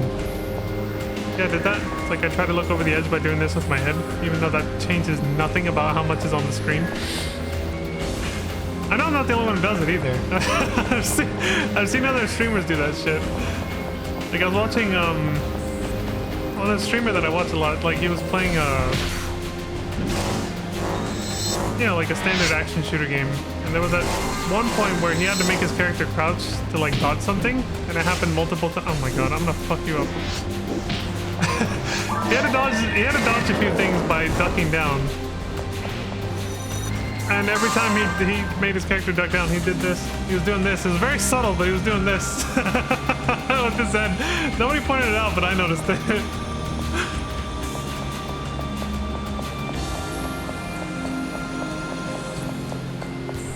I know I do it all the time. Is this a boss portal? It looks like it is. I better not get too close. I don't know why, but this game client makes you like automatically warp. Transmission from Galdeval, Silico confirmed, yada yada. Yes, this is the lab. Please select information. Analysis data on control area. Let's see now. I will explain the creature data that has been uncovered so far. The data from the facility says test code level alpha product search and capture unit. According to the analysis on Barrel and Spiegel, they were deployed to protect the central area and test sites. D-factor infection has been discovered in the AI of these two types. Oh, so that's what they're calling it. When Dark Faults infects machines and computers like he did with Volopt and Kalis. Though Kalis was able to fight it off for a lot longer than Volopt. That's how he took over the robots in the mines as well. Okay. That's, you know, kind of creepy. This organic... Well, it is a god, too. It is a god monster. It's a consciousness, right? Rico said it was a consciousness, so I guess it kind of makes sense. It can also infect artificial intelligence. Pretty scary, though. It can infect organic life forms as much as mechanicals. Okay, so B-factor infection has been discovered in the AI of these two types. That's why they're attacking us. The viral infection is identical to that found under the central dome. Basically what I just said, yeah. The mine robots. This also demonstrates the D-factor's ability to infiltrate machines. Let's see, what else? Its equipment is photon camouflage, transport generator, incineration device. Yeah, we've seen it use fire techniques on us. Transport generator? Is that how it disarms us of our weapon, or what? Or is, oh no, that's how it teleports to a different spot. Okay. Photon camouflage, well that's obvious, it camouflages. Those are some terms you don't hear every day. It's categorized under capture type. Part of this technology was developed in the Pioneer 1 lab. Capture type? That explains why they can disarm you. They're trying to capture you more than kill you. Or at least that's what they were programmed to do, but Dark Faults' influence is obviously making them just try to kill you. Okay. Sounds good. Anything else? Well, we didn't find any extra computers with message logs, so I think that's it. No more flowing messages. What's our items look like? 25 out of 30, that's not enough to pick up everything, so we're gonna have to make a quick trip back to town.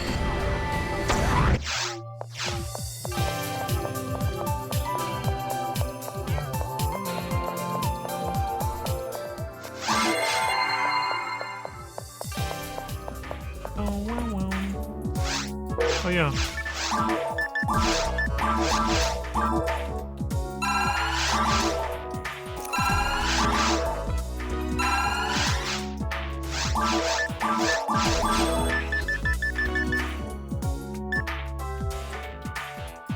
Get that for later.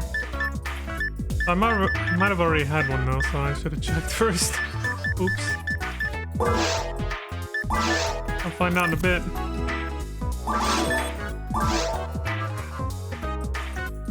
I think I might need these more than monofluids now. Yeah. I'm gonna do the swap.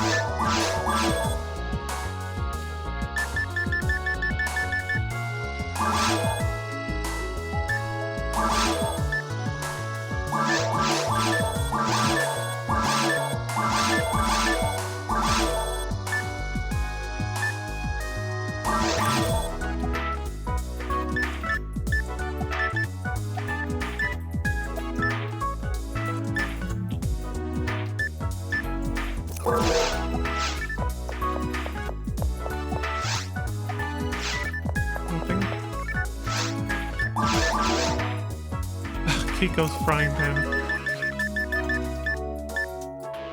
Yeah, I'll take as many of these as I can. If I already have 10, I'll just sell the ones I have now.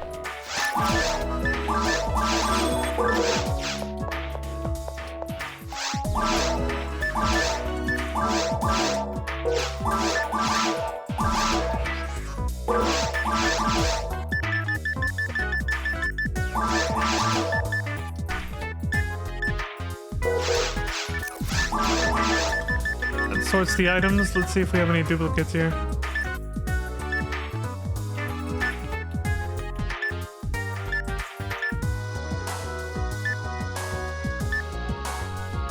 Oh yeah, I did have a level 6. Fuck. I should have... Yeah, I wasted money on that. Oh well.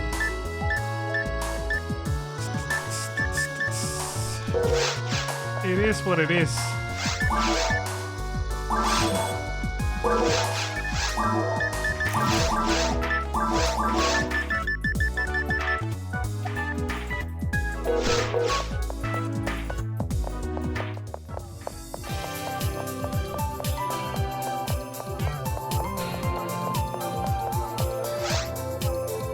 Yeah, I think we're good. Let me actually set up dye fluids for my shortcut. There we go.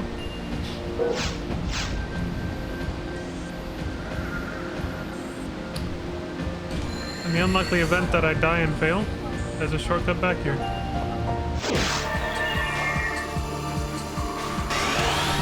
Surprise, motherfucker. A giant fat eagle.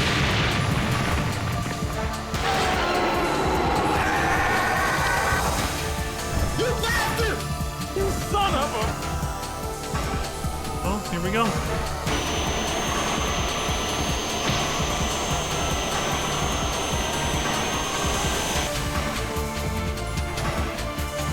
What do you got, asshole?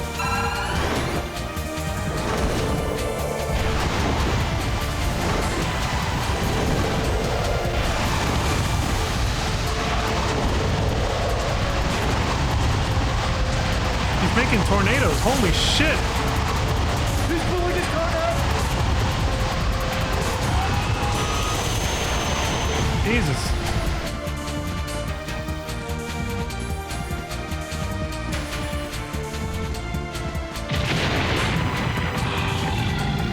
Splash damage on landing, just like the dragon. Can I hit the back legs?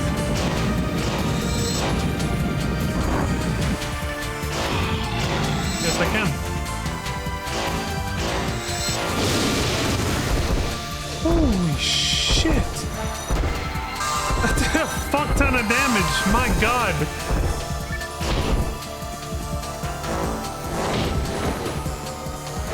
This is gonna be a long fight.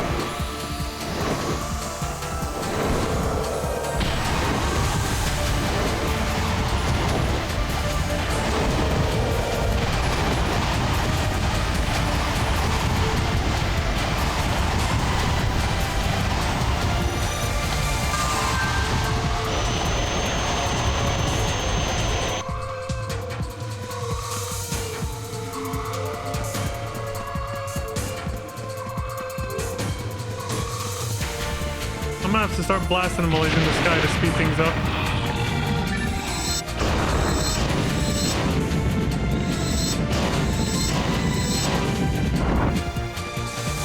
I don't know if you can dodge this by getting far away.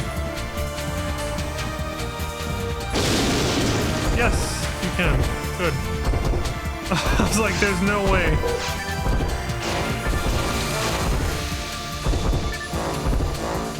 Fuck, he moved too far.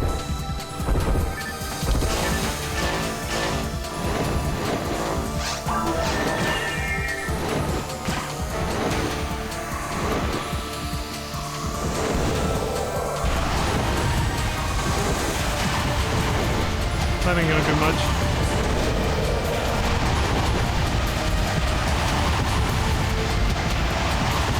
Yeah, this boss takes patience, I guess. Well, if you don't have range attacks like me, obviously I don't.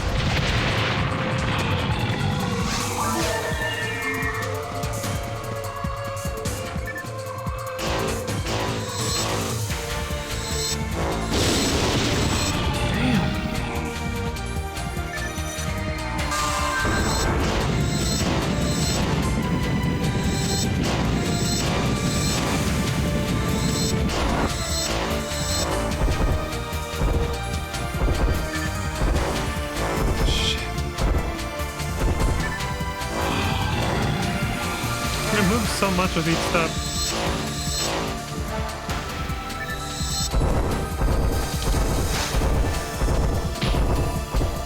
Couldn't outrun it, even like this.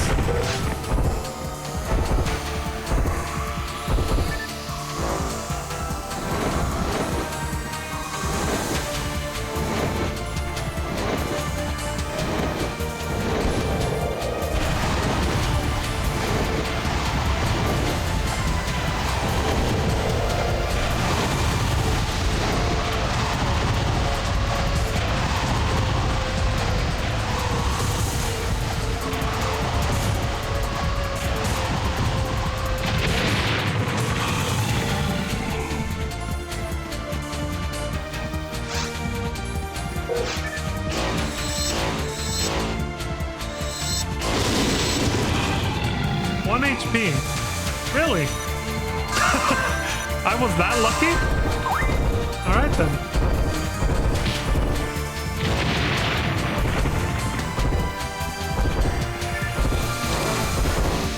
I saw my health and I took the risk, but I knew it was bad. I knew it was a bad idea. But it actually worked out.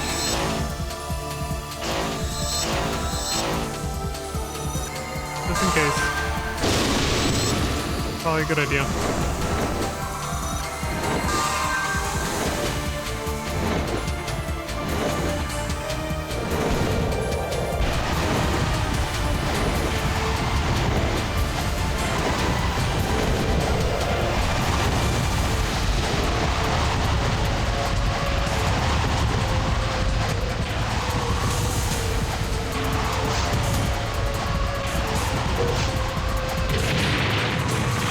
Landing more frequently after like the first little bit of the battle. He's been doing that, so. Gal Griffin, I just barely saw his name. Jesus Christ.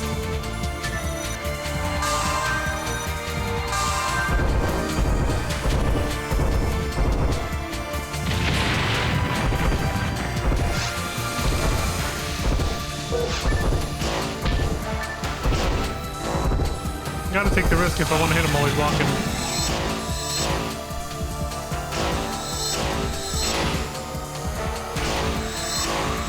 Got him!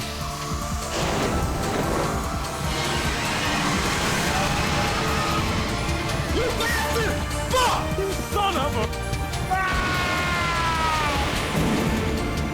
And there he goes.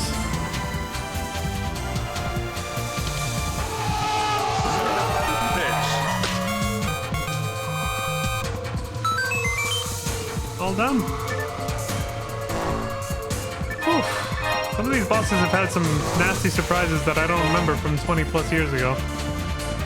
We've come out okay so far though.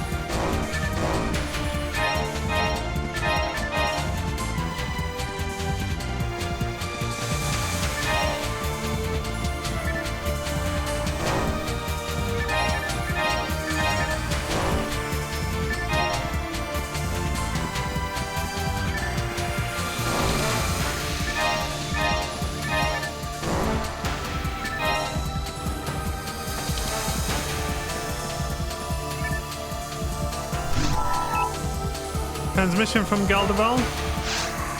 Me, basically. Vaughn? Yes. This is the lab. Ellie here. I can't believe that you killed that huge monster. Good job. I'm impressed. Son of a bitch. Ain't nothing. That was a few close calls there, but that was fine. I had it under control. Oh, shit. I was so nervous watching you over the screen. Phew. What, satellite image? Anyway, she says, ooh, there we go. The lab will proceed with a data analysis on the creature. Please return through the teleporter. Alright. Is that it? Yeah, I guess that's it. Alright, so we gotta consult YouTube again for this. For whatever dialogue is supposed to happen here. So, here, well, I muted the video last time, so I can just leave this playing, actually. Let me find that playlist real quick.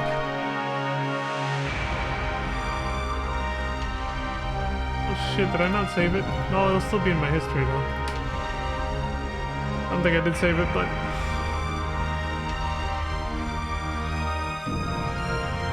Yesterday... There it is. Oh, that's weird. It didn't save the... It saved the individual videos, but not the playlist itself.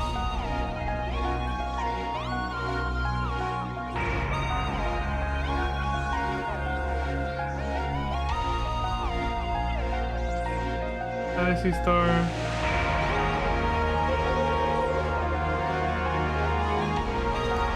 Go all the way down. See what kind of dialogue we're supposed to get here. I see the... Yeah, I see the scene where he's fighting the boss, so... Oh, cool. The video I selected is right at the beginning of the fight. So the cutscene and the dialogue after should be right there. Found it! Okay. Let me switch the,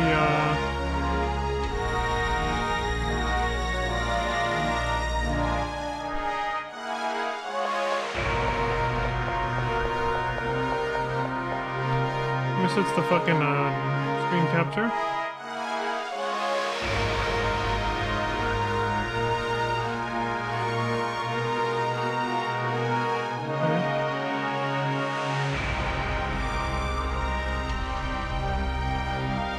Whoa! I forgot not to do that.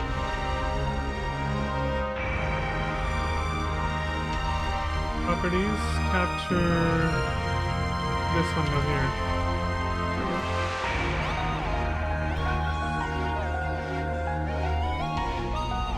That's what we just saw. She was hella nervous. Yada yada.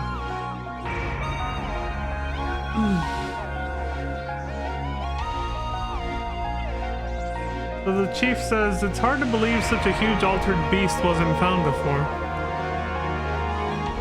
Okay. He pauses and says,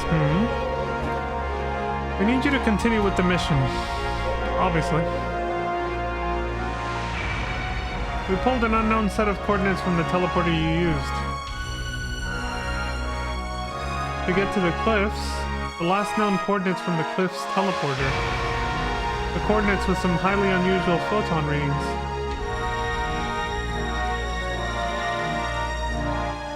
And the origin of that transmission. I think that started the whole story. All three coordinates are in the same area.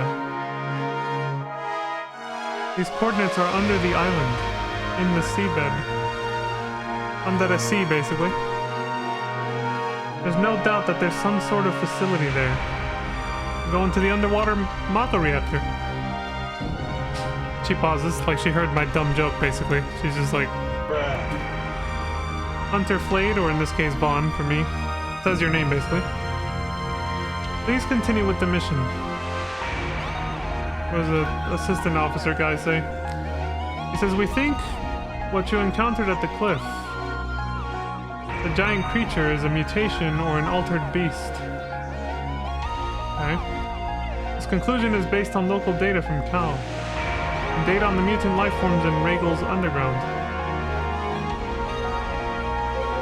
For now, we're calling it a worm-type mutant life form. Because of day relay. Beta 772. The outbreak of mutations under Regal was traced to injections of body fluids from the giant crustacean life forms found there.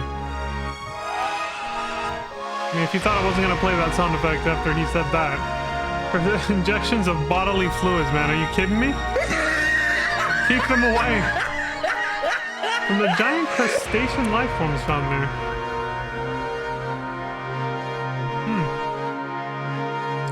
On the surface of Galdeval, the mutations also follow the same pattern, but this giant creature seems to be a slightly different type of mutation. I see, he's probably comparing Day Relay to the giant griffin we just fought. Not only has its mutation occurred independently of other life forms, but the scale of the original mutation is equivalent to that found in the giant crustacean life form. He's talking about Day Relay. I wonder what this means. I wonder what the chief thinks. It's funny how they never talk about the dragon, though. They never mention the dragon. I think the dragon is only mentioned when you talk to... I forgot to show that scene, but it doesn't really matter anymore now. When you have to talk to Principal Tyrell between the forest and the cave part of the main story in episode 1. He says something about the central dome. I guess I could look that up real quick after we finish this scene. We collected some basic information on the seabed facility, says the chief. Your operator will provide you with the details. Okay. She says, have you heard... Ellie says, have you heard about the facility on the seabed? I mean, that's where we're going next, so yeah. I never imagined that such a large research facility would exist in a place like that. According to the reconnaissance, unlike the one on the surface, this facility was built only for research and development. It's so large, it's almost a factory. Okay, I imagined that there were a lot of researchers working inside it too. But we haven't seen any signs of life anywhere. But being pessimistic won't help. Okay. Cal has calculated the exact coordinates, so I've entered them into the teleporter. Good luck. It's a much shorter intermission than last time.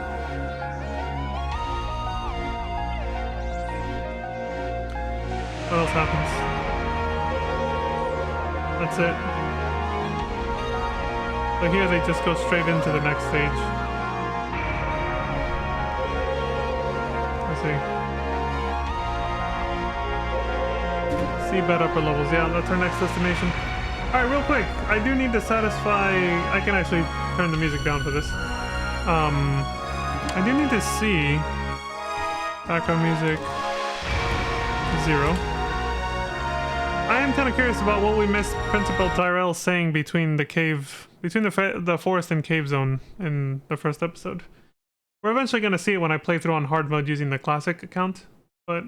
The classic character. But, still kind of curious. Let's see. Tour on Pioneer 2, battle training.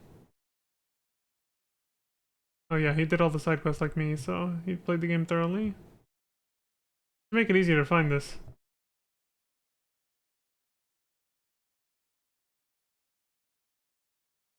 There it is. Dragon and weapons. Addicting food, part 1 and 2. Yeah, you had to split that into 2 videos. This was done way back when you had a 11-minute time limit. See the time? Look, 10:58, 10:34, 10:58. Like, none of the videos go past 11 minutes because you were not allowed to make videos longer than 11 minutes way back in those days. These videos are from, look at the comments, 13 years ago. I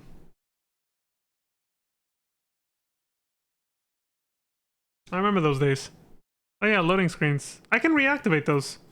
I can actually activate loading screens for nostalgia purposes. I think I'll do that on my hard mode playthrough for at least a little bit till we see them all. And we can see that too. Then you guys can see what the loading was like between zones. Way back in the GameCube days. Back in my day. We didn't have instantaneous load. Okay, so he defeats the dragon, obviously. And then he has to talk to the principal. What did he say?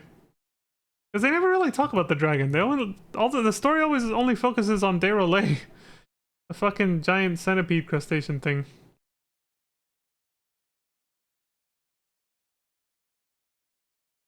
Because it was like outside of Dark Faults itself, that was the main source of the mutated monsters, you know? The principal says the dragon, did it attack you? Was it a lab specimen you guys were holding on to? You think the native animals on Regal attacked Pioneer 1 to defend their territory? It's possible, but why did it happen all of a sudden? Yeah, because they were friendly before. Continue investigating, please. Okay, so he doesn't say much of anything. Dude, I'm used to seeing the Christmas trees. They're not there for him, because obviously he's playing offline on the old GameCube version back in the day. We still have the Christmas decorations from the Affinia server, so it's a little different. Alright, well that's all we missed. We didn't miss much. Okay. Back to the game then.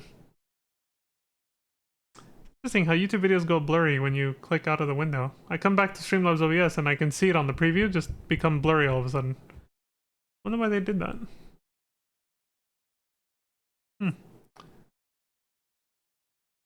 I bet, like, I think that's a Streamlabs thing. I don't think it's something from my browser doing that. Oh, whatever. Back to the game.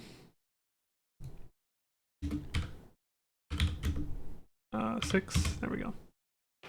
Wait for it. I was a little early, but, you know. Whew.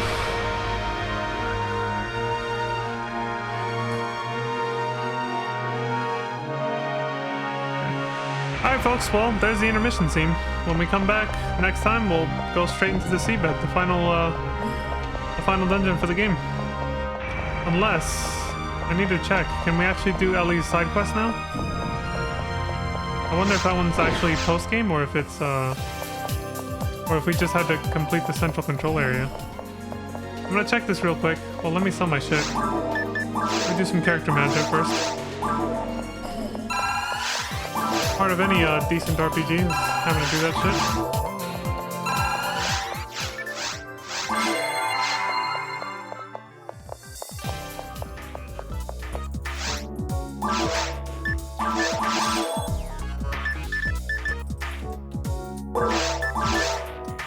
Oh, we got one. Lock gun, finally. Get out of here. Well, just gotta be careful not to sell it. The lock gun is the purple tier, or pink, whichever, however you see it. The purple tier for the guns. Kind of like the Buster was the purple saber, which I only used for like 5 minutes before I got the Death Scythe, you know, the Soul Eater.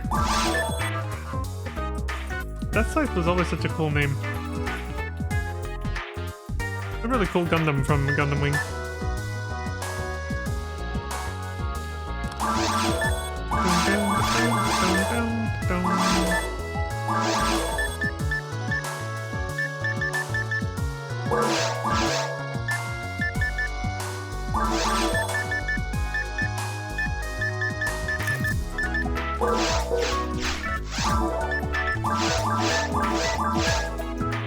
Oh shit. The unknown unknowns.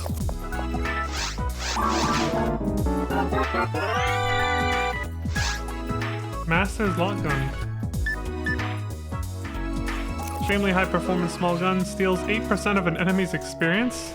Is that why it's called Masters? That's kind of cool. Of course I have to use the special attack for that effect to actually do anything. But I just noticed looking at the pistol design, it actually has a revolving cylinder, I think. That part right there in the... Hold on, I can show you guys can see my mouse, right? Yeah, this. Yeah, this looks like a revolver cylinder. That's actually really cool. Of course, it fires photon energy, though. That's this purple thing up here. But still.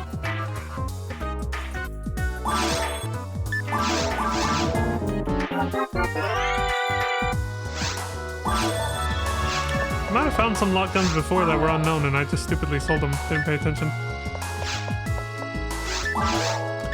Okay, so we'll keep the +4 one, obviously. Fuck this one. There we go.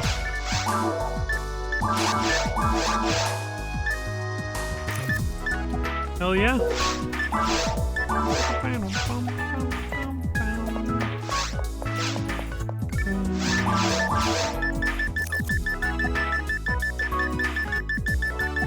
Okay, I had to check first if I had that magic spell, but no. Take it then.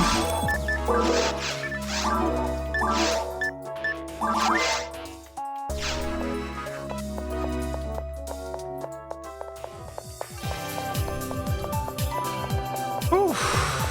Well, that's it, folks. That's all for me for now, as I usually say. As I always say when I finish the stream. So as always, thank you all very much for watching. I appreciate the support across Twitch and YouTube. And as I also always say, please do take care of yourselves, stay safe, don't die. And until next time, I hope you all have a wonderful morning, afternoon, evening, and good night. And I will see you all then. Peace. Take it easy, everybody. Take care. Bye. Have a great time.